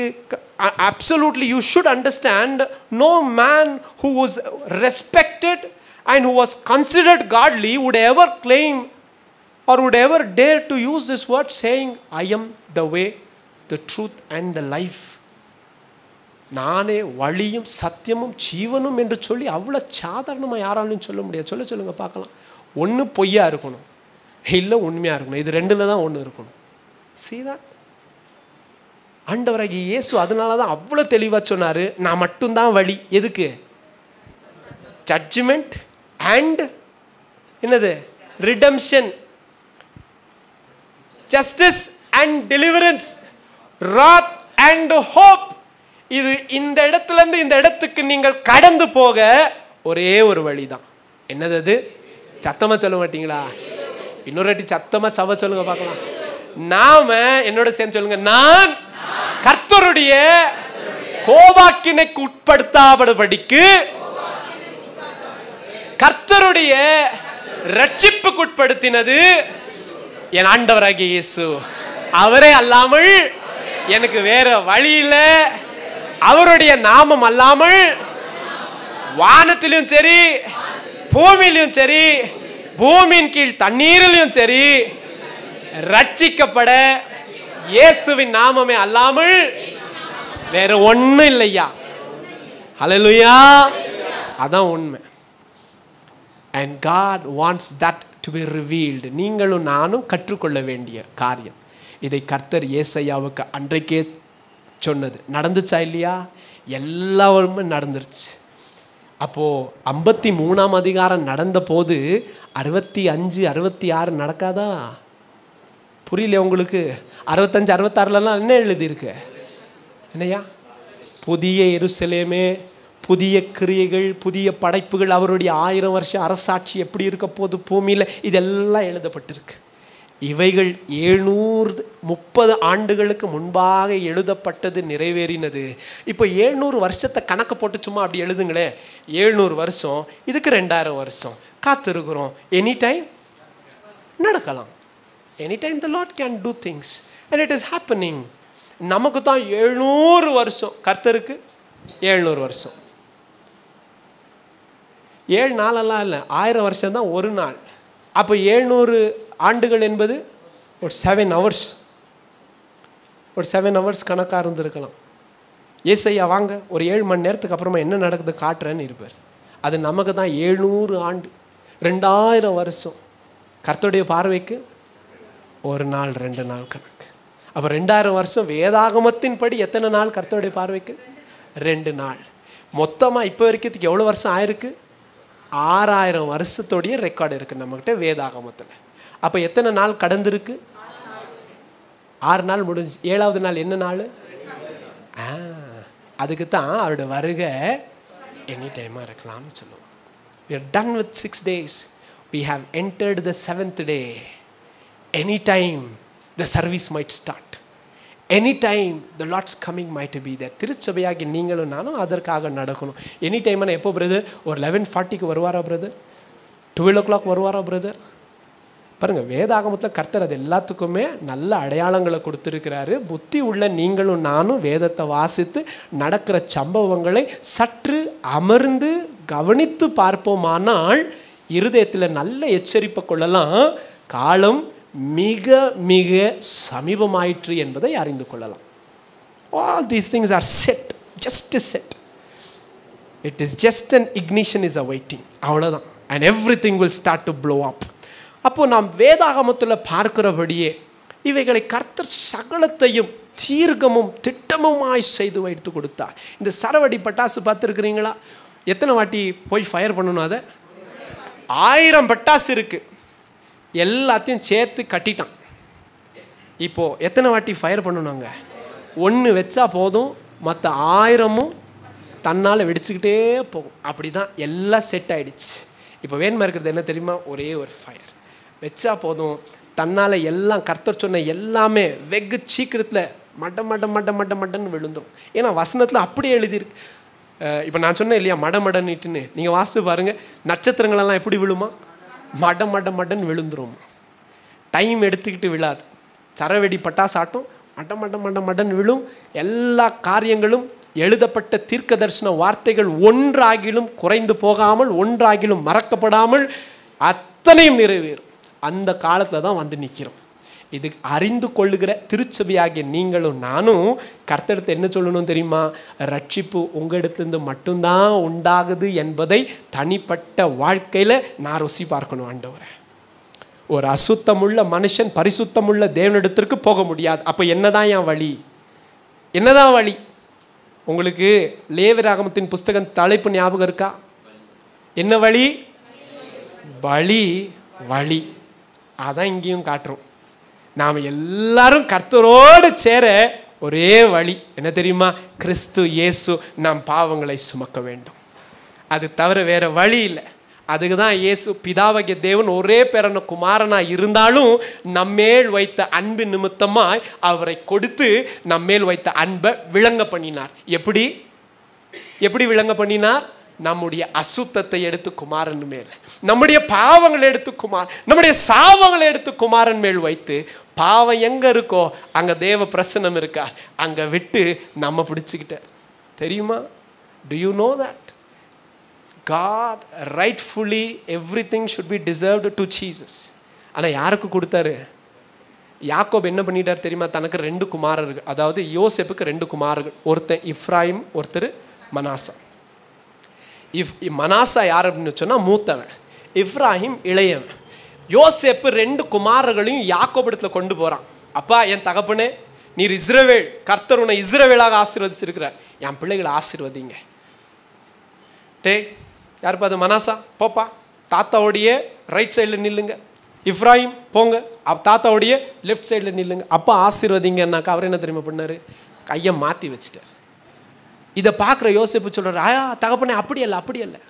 மூத்த குமாரன் இங்கே இருக்கிறான், மூத்த குமாரனுக்கு 2 பங்கு வரணும், மற்ற குமாரர்களுக்கெல்லாம் 1 பங்கு தான், அதனால் நீங்கள் கையை மாற்றி வைங்கன்னார்.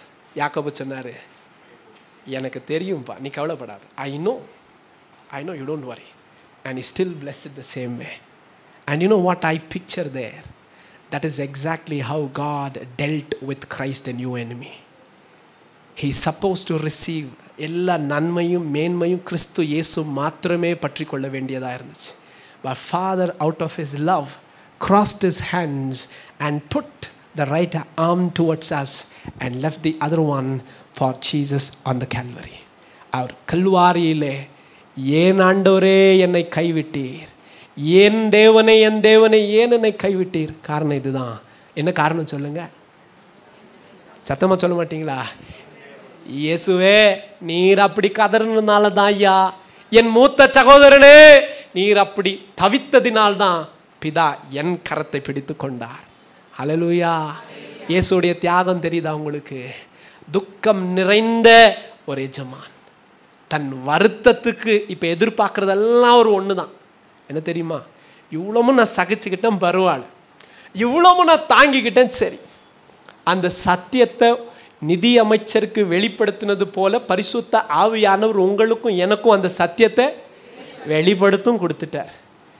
நிதி அமைச்சரை போல ஒழுங்கா டக்குன்னு இறங்கி கர்த்தரை ஏற்றுக்கிட்டா நமக்கு நல்லது. இல்லை, சத்தியத்தை கேட்போம் பிரதர். இந்த இயேசு எனக்காய் மரித்தார், என் பாவங்களை சுமந்தார், தேவன் பாவத்துக்குள் இருந்த என்னை தம்முடைய குமாரனை கொடுத்து என்னை மீட்டு கொண்டார் என்கிற சத்தியம்லாம் தெரிஞ்சாலும் நான் இன்னமும் பாவத்தில் தான் வாழுவேன். எனக்கு வெளிச்சம் வந்தாலும் வெளிச்சத்தை விட எனக்கு இருளை தான் பிடிக்குது, நான் இருளிலேயே தங்கியிருக்கிறேன் என்று நாம் தீர்மானித்து சொல்வோமானால் வேதம் என்ன தெரியுமா சொல்லுது? You know what does the Bible say? You know what does the Bible say? வெளிச்சத்தை வேண்டாண்டவரை, இருளிலே தங்கி இருக்கிறேன், எங்களுக்கு அங்கே தான் பிடிக்குது, நாங்கள் அங்கேயே பார்த்துக்கிறோம். We don't want this salvation, we don't want this. The Bible says, likewise all the others we shall also perish. மற்றவர்களைப் போல நாம் எல்லோரும் விசுவாசிக்காததுனால, குமாரனாகிய இயேசுவை விசுவாசிக்காததுனால மரித்து போயிடும்.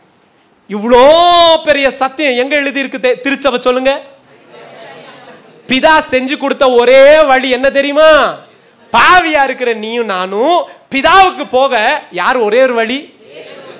இயேசு தான். அந்த இயேசு தேவனாய் இருந்தவர் மனுஷனாகி நமக்காக வழியை ஏற்படுத்தினார். இயேசுவை அறிக்கை பண்ணாத எந்த ஆவியும் பொல்லாத ஆவி, அது அந்தி கிறிஸ்துவின் ஆவி. புரியுதா உங்களுக்கு? இவ்வளோ வழி பண்ண அந்த இயேசுவை மறுதளிக்கவே ஒரு பெரிய பிசாசுடைய திட்டம் தான் பாருங்களேன். சத்தியம் பார்க்கக்கூடாது, பார்த்தாலும் நீ இயேசுவை ஏற்றுக்கக்கூடாது, பாவத்தையே பார்த்து பாவத்தோடு வாழ்ந்து பாவத்தோடவே ஊறி பாவத்தோடு செத்துப்போம். இதுதான் பிசாசுடைய தந்திரம். நமக்கு இயேசுவை இல்லாமல் வேற வழி இல்லையா? அப்படி இல்லைன்னா இயேசு போய் பேசியிருக்கணும். என்னன்னிட்டு, என்னை அல்லாமல் பிதாவிடத்தில் ஒருவனும் வர முடியாது. வாசிங்க அந்த வசனத்தை சத்தமா வாசிங்க, எடுங்க, வேகமா திருப்புங்க. யோவானின் புஸ்தகம் I am the way, truth and the life, John chapter 14 verses 6 and 7 வாசிங்க. அதற்கு இயேசு, நானே வழியும் சத்தியமும் ஜீவனுமா இருக்கிறேன். நல்லா கேட்டுக்கங்க, காதை கொடுத்து நல்லா பார்த்துக்கங்க, மார்க் பண்ணிக்கங்க. பைபிள்ல இயேசு சொல்றாரு, என்னை அல்லாமல் ஒருவனும் பிதாவிடத்திற்கு வர முடியாது, அவர் மட்டும்தான் வழி. அவரும் வழி இல்லை, இதெல்லாம் சொல்லி இருக்கிறேன். அவரும் வழி இல்லை. சத்தமா சொல்ல மாட்டீங்களா? இல்ல இல்ல, ரெண்டும் சொல்லுங்க. அப்படி சொல்லக்கூடாது, என்னோட சேர்ந்து சொல்லுங்க. இயேசுவும் வழி இல்லை, இயேசுதான் வழி. அப்படின்னா என்ன அர்த்தம்? 10ல் 1 இயேசு இல்லைங்க, ஒரே வழி, இயேசு மட்டும்தான் வழி. புரியுதா உங்களுக்கு? ஆனா நாம போய் சேருகிற ஸ்தலம் எது? பிதா. வெரி குட், தகப்பன். ஆனா வழி எது? இயேசுதான் ஐயா. அந்த வழி காட்டுகிறவர் யாரு? பரிசுத்த ஆவியானவர். இந்த பரிசுத்த ஆவியானவர் இல்லைன்னு சொன்னா உனக்கு அந்த வழி தெரியாது. அந்த வழி இல்லைன்னா நீங்களும் நானும் பிதாவிடத்துக்கு போக முடியாது. அதனால நமக்கு வேதம் காட்டுகிறபடியே நாம் பிதாவாகிய தகப்பனையும் குமாரனாகிய இயேசு கிறிஸ்துவையும் பரிசுத்த ஆவியானவரையும் விசுவாசிக்கிற ஒரு சின்ன கூட்டம். ஹல்லேலூயா. இதை தவிர வெளியில வேற எதையும் நாம விசுவாசிக்க கூடாது. வேற எந்த பரிசுத்தவானும் இவங்களை எல்லாரையும் நாம மதிக்கலாம். இவங்க வாழ்க்கையிலிருந்து வேதாகமத்தில் ஏதாகிலும் எழுதியிருந்தா நாம் அதை ஏற்றுக்கொள்ளலாம். ஆனா இவங்க யாரும் என்னவா மாறிட மாட்டாங்க, வழியா மாறிட மாட்டாங்க, தேவனா மாறிட மாட்டாங்க. நமக்கு இருக்கிற ஒரே கர்த்தர் தேவனாகிய கர்த்தர், குமாரனாகிய இயேசு கிறிஸ்து, பரிசுத்த ஆவியானவர். இதுல யாரு ஃபர்ஸ்ட்? அதான் இல்லை ஐயா, 3மே ஃபர்ஸ்ட் தான். ஆர்டருங்க இது. இது பரலோகத்துடைய ஆர்டர். அவ்வளவுதானே தவிர யாரும் ஒருத்தருக்கு ஒருத்தர் மேன்மையோ உயர்வோ எல்லாம் கிடையாது. 3 பேர் அல்ல, அது ஒருவரே. புரியுதா உங்களுக்கு? ஆமா. இதை கற்றுக்கொள்ள வேண்டிய காலகட்டத்திலும் அவசியத்துக்குள்ளும் நாம் இருக்கிறோம். கவனிச்சுக்கோங்க. அப்போ கர்த்தருக்கு ஸ்தோத்திரம் உண்டாக்கட்டும். என்னதான் வழி? நியாய தீர்ப்பும் இருக்கு, மீட்பும் இருக்கு. இதை கர்த்தர் எப்படி கையாண்டார்? தம்முடைய ஒரே பேரான குமாரனை கொடுத்து, through the suffering servant that he made a way for you and me. Praise the Lord. Hallelujah. Right. நல்லா கவனிங்க. It was through Jesus' suffering I am forgiven. Since Jesus carried my sorrow, I rejoice. Since Jesus paid for my sins, I am free. Since the guiltless took my guilt, I am guilt free. Through the chastening fell upon him that for my well-being. நான் நல்லா வாழ்வதற்காகும், நான் பிதாவோடு கூட உறவு கொள்வதற்காகும், நான் துக்கம் இல்லாதவனாய் குற்ற உணர்வு இல்லாதவனாய் வாழ இது எல்லாத்தையும் யார் எடுத்துக்கிட்டா? ஆண்டவராகிய இயேசு ஏற்றுக்கொண்டார். அவர் ஏற்றுக்கொண்டதுனால தான் நீங்களும் நானும் சந்தோஷமாக கர்த்தரோட சமூகத்தில் நிற்கிறோம். என்றைக்குமே நம்முடைய நீதி நாம் போய் கர்த்தரிடத்தை நிற்கிறோன்னு மாத்திரம் நினச்சிடாதீங்க. நான் என்ன பாவம் செஞ்சுட்டேன், நான் என்ன அப்படி அக்கிரமம் செஞ்சுட்டேன், நான் என்ன கொலை செஞ்சுட்டேனா, நான் என்ன விபச்சாரம் செஞ்சுட்டேனா, நான் என்ன கொள்ளையடிச்சிட்டேனா, நான் என்னையா டெரரிஸ்டா பிரதர்? நான் சொல்லவா, நாம் அத்தனை பேரும் தேவ மகிமை அற்று போனவர்கள். You know, we all fallen short of God's glory. தேவ மகிமை அற்று போன ஒரு கூட்டம். அப்படிப்பட்ட நம்மை பிதாவாகிய தேவன் தம்முடைய ஊழியக்காரன் என்று வேதம் நமக்கு காட்டி கொடுக்குது. இயேசுவை கொடுத்து நம்மை மீட்டெடுத்தார். ஹல்லேலூயா. இதுக்கு இயேசு கிறிஸ்து பாடு அனுபவிக்கத்தான் வேண்டும், வேற வழி இல்லை என்பதற்கு அநேக ஆதாரங்கள் உண்டு. வேகமாய் ஒரு 4 வசனங்களை வாசித்து முடிக்க கரெக்டாக இருக்கும். லூக்கா புஸ்தகம் 24ஆம் அதிகாரம் 25 தொடங்கி 27. ஃபஸ்ட்டு எழுதிருங்க, நேரம் கிடைக்கிறபடி நம்ம 1-2 வாசிச்சிரும். லூக்கா புஸ்தகம் 24ஆம் அதிகாரம் 25 தொடங்கி 27 வரை. அடுத்தது 1 பேதுரு புஸ்தகம் 2ஆம் அதிகாரம் 21 தொடங்கி 24 வரை. 1 Peter chapter 2 verses 21 to 24. Matthew chapter 16 verses 21. மத்தேயு 16:21. 1 கொரிந்தியர் 15ஆம் அதிகாரம் 3ஆம் வசனமும், ரோமரின் புஸ்தகம் 3ஆம் அதிகாரம் 24ஆம் வசனமும், ரோமரின் புஸ்தகம் 3ஆம் அதிகாரம் 24ஆம் வசனமும், 1 கொரிந்தியர் 15ஆம் அதிகாரம் 3ஆம் வசனமும், சக்கரியா புஸ்தகம் 12ஆம் அதிகாரம் 10ஆம் வசனமும்.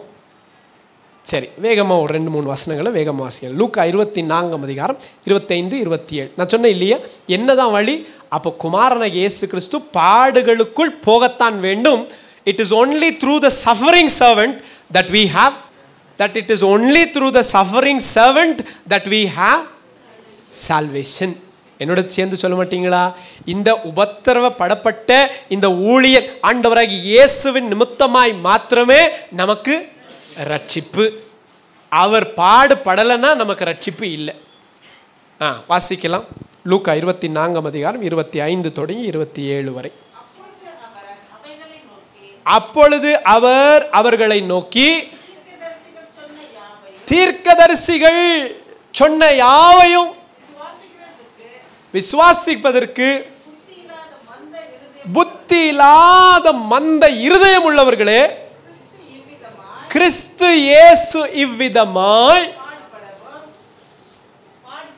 பாடுபடவும் மகிமையில், எங்கந்து?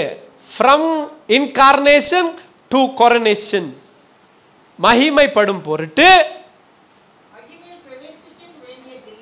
இல்லையா என்று சொல்லி, மோசே தொடங்கி சகல தீர்க்கதரிசி, அதுல ஏசாயா புஸ்தகம் 53ஆம் அதிகாரம் சேர்த்து எழுதின எல்லாவற்றையும் மறுபடியும் அந்த எம்மாவூருக்கு கடந்து ஓடின அந்த 2 சீஷர்களுக்கு இயேசு சொல்லி கொடுப்பார். அப்போ இயேசு என்ன சொல்றாங்க? பாடுபட வேண்டியது தான்ப்பா ஒரே வழி. இயேசு பாடு அனுபவிக்கல அப்படின்னு சொன்னா நமக்கு என்ன இல்லை? சத்தமா சொல்லுங்க, ரட்சிப்பு இல்லை. நாமெல்லாம் சொல்றோம் இல்லை, என் பாடு யாருக்கு தெரியும் பிரதர், என்னுடைய கஷ்டம் யாருக்கு தெரியும், எனக்கு வந்திருக்கிற மாதிரி ஒரு கஷ்டம் யாருக்கு வரக்கூடாது. அடே அப்பா இவ்வளோ நல்லவங்க ஐயா நீங்கள்லாம், டே அப்பா இல்லையா? இதெல்லாம் பாடே கிடையாது. வேதம் சொல்லுகிறது, அதாவது ஒரு மிஷினரி அழகாக எழுதியிருந்தார், while the missionaries are fighting tigers and lions, we are complaining about mosquitoes. மிஷினரிகள் அங்கே சிங்கத்திற்கும் கரடிகளுக்கும் புலிகளுக்கும் மத்தியில் ஊழியம் செய்யணும். அப்படின்னா மிருகங்கள் அல்ல, ப்ராப்ளம் அப்படி இருக்கு. அவ்வளோ பெரிய பிரச்சனைகளுக்கு மத்தியில் ஊழியம் செய்கிறாங்க. நாம் கர்த்தர்கிட்ட போய் என்ன சொல்கிறோம்? கொசு அதிகமாக இருக்காண்டவர். How could that be? அதான் உண்மையும் கூட இல்லையா? அதான் உண்மையும் கூட. we are complaining about mosquitoes. that is the truth. இன்னைக்கு நாம் எல்லோரும் கூட திடன் கொள்ளணும். ஒருவேளை நீங்களும் பாடுகளுக்குள்ளே நடந்து போகிறீங்களா? கரெக்டு, நீங்கள் சொல்கிறது உண்மைதான் பிரதர். உங்கள் பலன் வேணுமானா ஒரு சிங்கத்தை சமாளிக்கிற பலனாக இருக்கலாம். ஆனால் என் பலன் அப்படி இல்லைங்க. என் பலன் ஒரு சின்ன சாதாரண மிருகம். என்ன எதனா ஒன்று சொல்லுங்களேன் தம்பி. கேட்டா ரைட்டு. நீங்கள் பிரதர் பெரிய புலியோ பெரிய சிங்கத்தை சமாளிக்கிற பலன் உங்களுக்கு இருக்கலாம். நாங்கள் ஒரு பூனைக்கு பயப்படுற ஆளு பிரதர். நான் மறுபடியும் சொல்கிறேன் கேளுங்க. திராணிக்கு மேலாக கர்த்தர் ஒரே ஒரு நாள் கூட உன்னை என்னையும் சோதிக்க மாட்டார். நம்ம பலன் என்னவோ அந்த பலனுக்கு தகுந்தது தான் வரும். ஒரு நாளும் உன் சோர்வுகளையோ உன்னுடைய உபத்திரவங்களையோ பார்த்து என்ன சொல்லிடாதீங்க தெரியுமா, இதெல்லாம் மிஞ்சினது கிடையவே கிடையாது, ஒரு நாளும் கிடையாது. நாம் போய் சொல்லலாம், நான் போய் சொல்லுவேன், என் அப்பா போய் சொல்ல மாட்டார் தெரியுமா? அதுதான் உண்மை. இப்போ சொல்லுங்க பார்க்கலாம். நான் போய் சொல்லலாம், என் அப்பா போய் சொல்ல மாட்டார். அவர் சொன்னா சொன்னது தான். அவர் சொன்னாரு, தம்பி உன் பலத்துக்கு மிஞ்சினது உன் மேலே நானும் வைக்க மாட்டேன், யாரையும் வைக்கவும் விட மாட்டேன்டா. அவ்வளோதான்.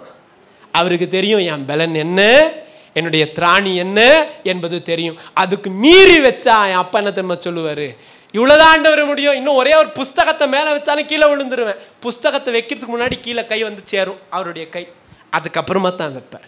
வேதம் சொல்லுகிறது, தாங்கிட பலன் தருவாரு, தப்பி செல்லவும் போக்க உண்டாக்குவாரு, நமக்காக வழியை ஏற்படுத்துகிறதே அவருடைய வேலை. ஆதி தொடங்கி அது ரட்சிப்பின் வழியானாலும் சரி, கானானுக்கு போகிற வழியானாலும், ஆவிக்குரிய வெற்றி சிறந்த வழியானாலும் சரி, செய்கிற வழியை உண்டாக்குறவர் ஒருவரே. ஹல்லேலூயா. தடைகளை உடைக்கிறவர் தாமே நமக்கு முன்பாக கடந்து செல்லுகிறார். நமக்காக அவரே வழிகளை ஏற்படுத்துவார். Praise the Lord. சரி, நல்லா கவனிங்க.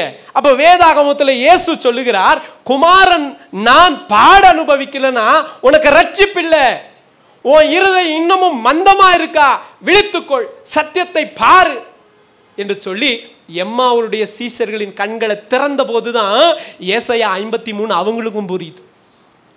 அங்க பிலிப்பு அவரோடு கூட பேசுகிற போது கர்த்தர் அவர் வாழ்க்கையில கிரியை செஞ்சதுனால தான் அவருக்கும் ஏசாயா 53 புரியுது.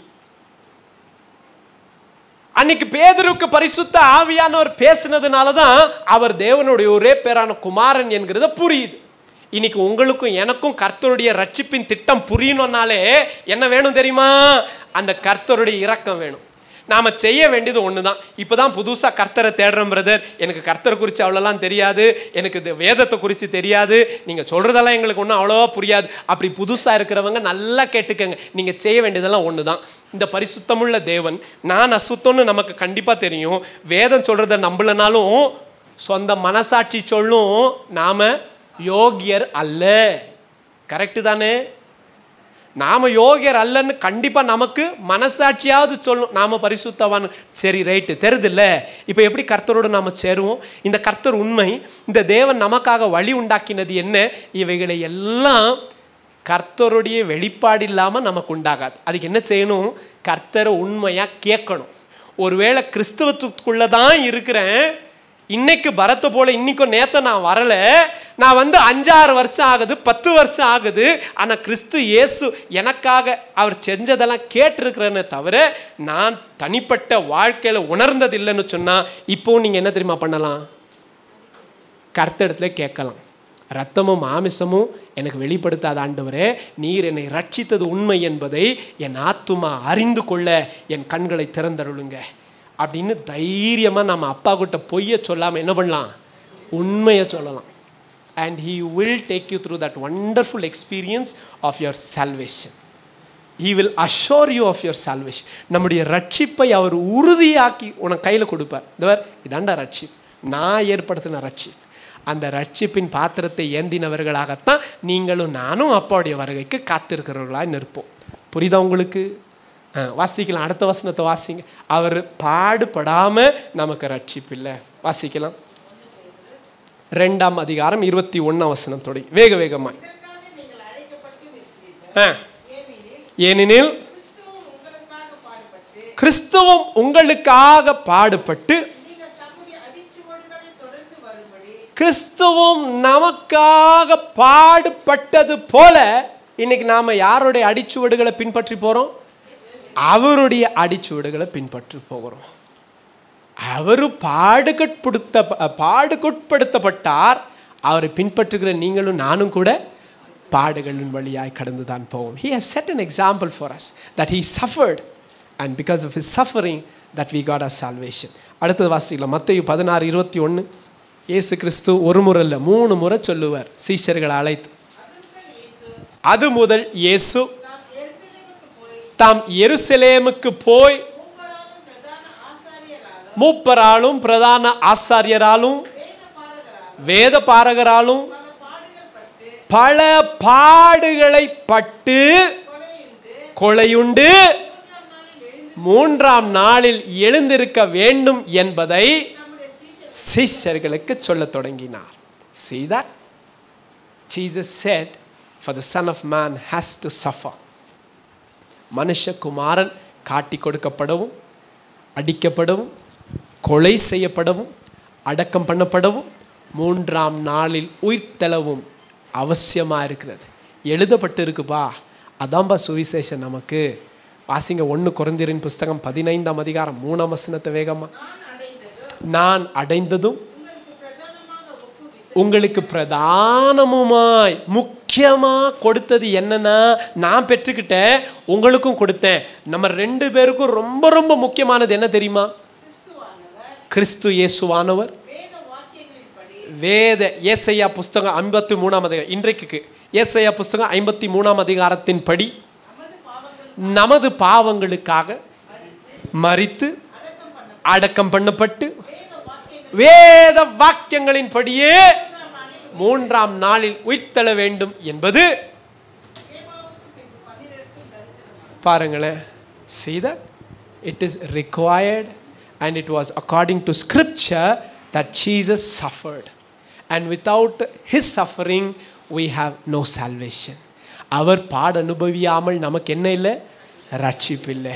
இன்னைக்கு இவ்வளோ பெரிய ரட்சிப்பு நம்ம கையில் இருக்கே. இந்த ரட்சிப்புக்காக நம் ஆண்டவராகிய இயேசு பாடுபட்டு இருக்கிறார். புரியுதா உங்களுக்கு? இன்னொரு சின்ன உதாரணம் சொல்லவா? இந்த வேதாகமம் உங்கள் கையில் இருக்குல்ல, நீங்கள் உங்கள் பைபிளை தூக்கி காட்டுங்க. Show me your Bibles. இந்த வேதாகமம் நம்ம கையில் இருக்கு இல்லையா? சந்தோஷம். எல்லார் கையிலையும் வேதாகமம். இந்த பைபிள் இருக்கு இல்லையா நம்ம கையில்? இந்த பைபிள் நம்ம கையில் சேர்றதுக்காக எத்தனை மிஷினரிங்க ஜீவன் கொடுத்துருக்காங்க தெரியுமா? நம்ம மொழியில் இதை கொண்டு வருவதற்காக பாடுகள் என்னெல்லாம் இருந்துச்சு தெரியுமா? After all those sufferings, today we have it in our hands. இன்றைக்கும் அநேக மொழிகளில் ராஜா அதோடைய டேட்டா கலெக்ட் பண்ணி வச்சுருந்தார். We felt very burdened for it. We so much wanted to even support those ministries who are trying to translate Bibles in the other languages for people. வேறு மொழிகளிலே இந்த வேதாகமத்தை டிரான்ஸ்லேட் பண்ணுறவங்க ஊழியங்களை தாங்கணுன்ற அளவுக்கு நாங்கள் யோசித்தோம். ஏன் தெரியுமா? அவங்களுக்கு சத்தியத்தை சொல்லிக் கொடுக்க எதுவும் இல்லை. And today we have it in our own language and we have more than one Bible. I believe most of you here should have more than one Bible. என்கிட்ட ஒரு வேதாகமத்துக்கும் மேலாக இருக்குன்னு கை உயர்த்தி காட்டுங்க. என்கிட்ட 2 வேதாகமம் மேலே இருக்கு. ஒன்றுக்கும் அதிகமான வேதாகமம் என்கிட்ட இருக்குயா. I have more then 1 Bible அப்படின்றவங்க கை உயர்த்தி காட்டுங்க. Very good. பாருங்கள், நம்ம எல்லார்கிட்டையுமே ஒன்றுக்கும் மேற்பட்ட வேதாகமம் உண்டு. சிலர்கிட்ட ஒன்று கூட இல்லை. ஆனால் சரி, அதை பார்க்கலாம், அது விடுங்க. இன்றைக்கு இந்த வேதாகமம் எத்தனை பேருடைய பிரயாசங்கள் நம் கையில் இருக்கு. இன்னைக்கு ஒரு வேதாகமத்துக்கு இத்தனை பேர் ஜீவனை கொடுத்தால்தான் இந்த வேதாகமம் நம்ம கையில் வந்து சேருமானால் ரட்சிப்பு என்பது என்ன அவ்வளோ சாதாரணமா? அதுக்கு கிரயத்தை செலுத்தணும். போய் ஊழியம் செஞ்சு பாருங்க. ஒரு ஆத்மாவை எப்படியாகிலும் கர்த்தருக்குள்ளே கொண்டு வரணும். அதற்குண்டான கிரயத்தை கொடுக்கணும். என்ன கிரயம்? நாங்கள் ரத்தம் சிந்தணுமா? ரத்தம் சிந்த வேண்டாம், அதற்கு வேறு கிரயம் இருக்குது. அதுக்கு அந்த கிரயம் செலுத்தணும். நீங்கள் கிரயம் செலுத்தினாதான் அந்த ஆத்மாவை கர்த்தருக்குள்ளே கொண்டு வர முடியும். அவங்களுக்காக என்ன கிரயத்தை செலுத்தணும்? போடு, முழங்கால் போடு பார்க்கலாம். உன் சாப்பட்ட விளக்கு பார்க்கலாம். கண்ணிலேருந்து கண்ணீரை மாலை மாலையாக கர்த்தருடைய பாதத்தில் விடு பார்க்கலாம். அவன் வாழ்க்கையில் நீங்கள் கிரியை செய்கிற வரைக்கும் நான் இப்படி தான் ஆண்டவரை காத்திருப்பேன்னு சொல்லுங்கள் பார்க்கலாம். கடமைக்கு ஒரு ஜெபம் தெரியுமா? கடமைக்கு ஒரு ஜெபம். இந்த வாரம் இவங்களுக்காக ஜெபம் பண்ணோம். அடுத்த வாரம் வரைக்கும் ஞாபகமாவது வச்சுருக்கிறீங்களா? Do you remember at least till next week for what do we pray this week? We don't. அதான் சபையில் ஜெபம் பண்ண முடிஞ்சிருச்சு. அங்கவே அப்பவே முடிஞ்சிருச்சு. We just forget it. புரியுதா உங்களுக்கு? பாடுபடாமல் கிறிஸ்து இயேசு நம்மை மீட்க முடியல. பாடுபட்டு நம்மை மீட்டார். நாம் இன்னைக்கு மற்ற ஆத்துமாக்களை மீட்க வேண்டுமானால் பாடுபடாமல் மீட்க முடியாதுயா. We have to suffer. என்ன சஃபரிங் பிரதர்? நான் சொன்ன மாதிரி ஜெபம் பண்ணணும், உபவாசிக்கணும், அந்த ஆத்துமாவை சந்திக்கணும், அந்த ஆத்துமாக்கா கர்த்தருடைய பாதத்தை பிடிக்கணும். என்னமோ உங்களுக்கே பிரச்சனை போல் அவங்க பிரச்சனையை உங்கள் தலைமையில் எடுத்துக்கணும். அவ்வளோலாம் எடுத்துக்கக்கூடாது பிரதர். அவ்வளோலாம் நாம் எடுத்துக்கக்கூடாது. என்ன பண்ண முடியும்? அவங்க பிரச்சனை அவங்களுக்கு அப்படி தூரமாக நின்று ஜெபம் பண்ணிட்டு வந்துடும். கிறிஸ்து இயேசு அப்படி நினச்சிருந்தாருன்னா நமக்கு ரட்சிப்பு கிடைச்சிருக்காது. நமக்கு முன்னாடி வந்த மிஷினரிகள் அப்படி நினச்சிருந்தாங்கன்னா நம்ம கைக்கு வேதம் கிடைச்சிருக்காது. நமக்கு முன்னாடி இருந்தவங்க நல்ல வீடு வாசல் எல்லாம் இருந்த மிஷினரிகள் எல்லாத்தையும் விற்று கொடுத்து வந்து இங்கே வேதாகமத்துக்கு பணத்தை செலவு பண்ணாங்க. தங்க ஒரு சாதாரண குடிசையில் தங்கினாங்க. அரண்மனையில் இருந்த ஆட்கள் எல்லாம் கூட. இவைகளுக்கே ஒரு தியாகம் வேணுமானால் இவ்வளோ பெரிய ரட்சிப்பு நம்ம பெற்றுக்கொள்ள கிறிஸ்து இயேசு இந்த பாடுகளுக்குள்ளே போகத்தான் வேணும். இப்போ வேணுமா இருக்கிறது என்ன? சரிங்க, கர்த்தர் தேவனாகிய கர்த்தர் நியாய தீர்ப்புக்கு ஏதுவான என்னை குமாரனாகி இயேசுவை கொடுத்து மீட்டுக்கிட்டார். ரைட், விட்டுருங்க, ஆயிடுச்சு இல்லை? அப்படி ஓட முடியாது. வேகமாக ஏசாயா புஸ்தகம் 53ஆம் அதிகாரம் திருப்புங்க. அங்கே ஒரு வசனத்தை காட்டி நம்ம முடிச்சிடலாம். 10-11ஆம் வசனத்தை வாசிக்கலாம். கர்த்தரோ அவரை நொறுக்க சித்தமாகி பாடுகளுக்குள் கர்த்தரே உட்படுத்தினார். ஒப்பு கொடுக்கும் போது அவர் தம்முடைய சந்ததியை கண்டு இருப்பார். அவர் கையினால் வாய்க்கும். அவர் தமது ஆத்துமாவின் வருத்தத்தின் பலனை கண்டு திருப்தி ஆவார். அவர் ஆண்டவராகி இயேசு பாடுபட்டாரு, உண்மை ஆயிடுச்சது. ஆனா இப்ப என்ன காத்திருக்கிறாரு? அந்த பாடுக்கு சத்தமா சொல்லுங்க. அப்பா, நியாய தீர்ப்புக்கு தான் நீ ஏதுவா இருந்த. உங்களை எப்படியாகிலும் ரட்சிப்புக்குள்ள கொண்டு வர ஒரே வழி பாடுக்குள்ள போகணும். அது நான் ஏத்துக்கிட்டேன். இப்ப பாடுக்குள்ள நான் போனேன். அதுக்கு என்ன வேணும் எனக்கு? அந்த பாடுக்கு பலன் வேணும். என்ன பலன்? யாருங்க பலன்? சொல்ல மாட்டீங்களா? அந்த பாடுக்கு பலனே நான் தாங்க. புரியுதா உங்களுக்கு? வேதாகமத்தில் நல்லா கவனிங்க. அவர் பட்ட பாடுகளுக்கு எல்லாத்துக்கும் பலன் என்ன தெரியுமா? நாம தான். கிறிஸ்து இயேசு சாதாரணமாக நம்மளை பெற்றெடுக்கலை. ஒரு பிள்ளையை பெற்றெடுக்க தாய் மிகவும் பெரிய வேதனைக்குள் கடந்து போய் பிள்ளைகளை பெற்றெடுப்பான். அதுவும் சொல்லுவாங்க, சயின்ஸ் என்ன சொல்லுவாங்க? சரீரத்தில் இருக்கிற எல்லா எலும்பும் ஒரே நேரத்தில் ஒடிக்கப்பட்டா எவ்வளோ வலி இருக்குமோ அப்படிப்பட்ட வேதனைக்குள்ளாக ஒரு ஸ்திரீ கடந்து போனால் மாத்திரமே ஒரு பிள்ளையை பெற்றெடுக்க முடியும். கர்த்தர் ஆதியிலே சொன்னார் இதை ஏவாளுகிட்ட, அம்மா நீங்கள் கற்ப வேதனைப்படுவீங்க, ஆனாலும் உங்கள் ஆசை உங்கள் புருஷனை பற்றி இருக்கும். You will multiply, but you have to go through this suffering. பாருங்களேன், ஒரு தாய் இவ்வளோ வலி வேதனை வருதுன்னு தெரிஞ்சும் தான் என்ன பெற்றெடுக்கிறாங்க? பிள்ளைகளை பெற்றெடுக்கிறாங்க இல்லையா? நல்லா கவனிங்க. இவ்வளோ வலி வேதனையோடு கூட பிள்ளையை பெற்றெடுக்கிற தாய், வேதம் சொல்லுகிறது, பிள்ளையை பெற்றெடுத்த பின்பு அந்த துக்கத்தை மறுபடியும் அவள் நினையாது இருக்கிறாள். ஏன்? எதுக்கு? பிள்ளைய தான் கையில் வச்சிருக்கிறாளே. இவ்வளோ பெரிய வேதனை மறுபடியும் என்னைக்காவது நீங்கள் எல்லாம் தாய்மாரங்க சொல்லுங்கள், அம்மாக்கள் சொல்லுங்கள், என்னைக்காவது நீங்கள் பிள்ளைகளை பார்த்து அன்றைக்கி எவ்வளோ கஷ்டப்பட்டேன் நான், அந்த வலி வேதனையை நினச்சிட்டு இருக்கிறீங்களா? நினைக்கிறீங்களா? இல்லைங்க, எங்களுக்கு எது கண்ணுகள் முன்னாடி இருக்குது? எங்கள் பிள்ளைங்க வளர்ந்துருக்குறாங்க, எங்கள் பிள்ளைங்க வாழ்ந்துருக்குறாங்க, எங்கள் பிள்ளைங்க கர்த்தருக்குள்ள சாட்சியாக இருக்கிறாங்க, எங்கள் பிள்ளைங்க பாருங்கள் எவ்வளோ அழகாக எவ்வளோ அருமையான பிள்ளைகளாக இருக்கிறாங்க. அதனால் எந்த தாயும் மறுபடியும் அந்த கர்ப்ப வேதனையை நினைப்பதில்லை. ஆண்டவராகிய இயேசு நமக்காக இவ்வளோ பெரிய பாடுகளுக்குள் கடந்து போனார். அதற்கு பலனை என்ன எதிர்பார்க்க நினைக்கிறாரு? உங்களையும் என்னையும் எதிர்பார்க்கிறார். அவர் காற்றுகளை பெற்றெடுக்கவில்லை, நான் என் பிள்ளைகளைத்தான் பெற்றெடுத்திருக்கிறேன் என்பதற்கு நாம் வந்து நிற்கணும். புரியுதா உங்களுக்கு? உண்மை கிறிஸ்து இயேசு அந்த கல்வாரி சிலுவையில் நம்ம எல்லாரையும் பெற்றெடுக்க அவ்வளோ பெரிய வேதனைக்குள் கடந்து போனார்.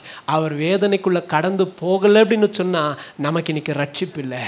இந்த இயேசு நம்மை பெற்றெடுக்க, இன்னைக்கு தான் இயேசுவை அறிஞ்சு கொள்கிறேன் அப்படின்னு சொன்னால் உங்களையும் பெற்றெடுக்க என் இயேசு போதுமானவர் தான். ஆனால் பிறக்க உங்களுக்கு மனதுண்டா என்பது மாத்திரம்தான் பெரிய கேள்வி. அந்த பலனை காணதான் அவர் இந்த பாடுக்குள் கடந்து போனார்.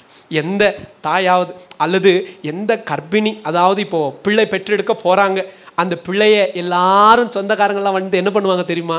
வாழ்த்தி அனுப்புவாங்க. அம்மா ஜாக்கிரதையாக போங்க, உங்களுக்காக ஜெபம் பண்ணுறோம், சுகபத்திரமாக போயிட்டு பிள்ளையோடு வாங்க அப்படின்னு சொல்லி ஆசீர்வதித்து அனுப்புவாங்க.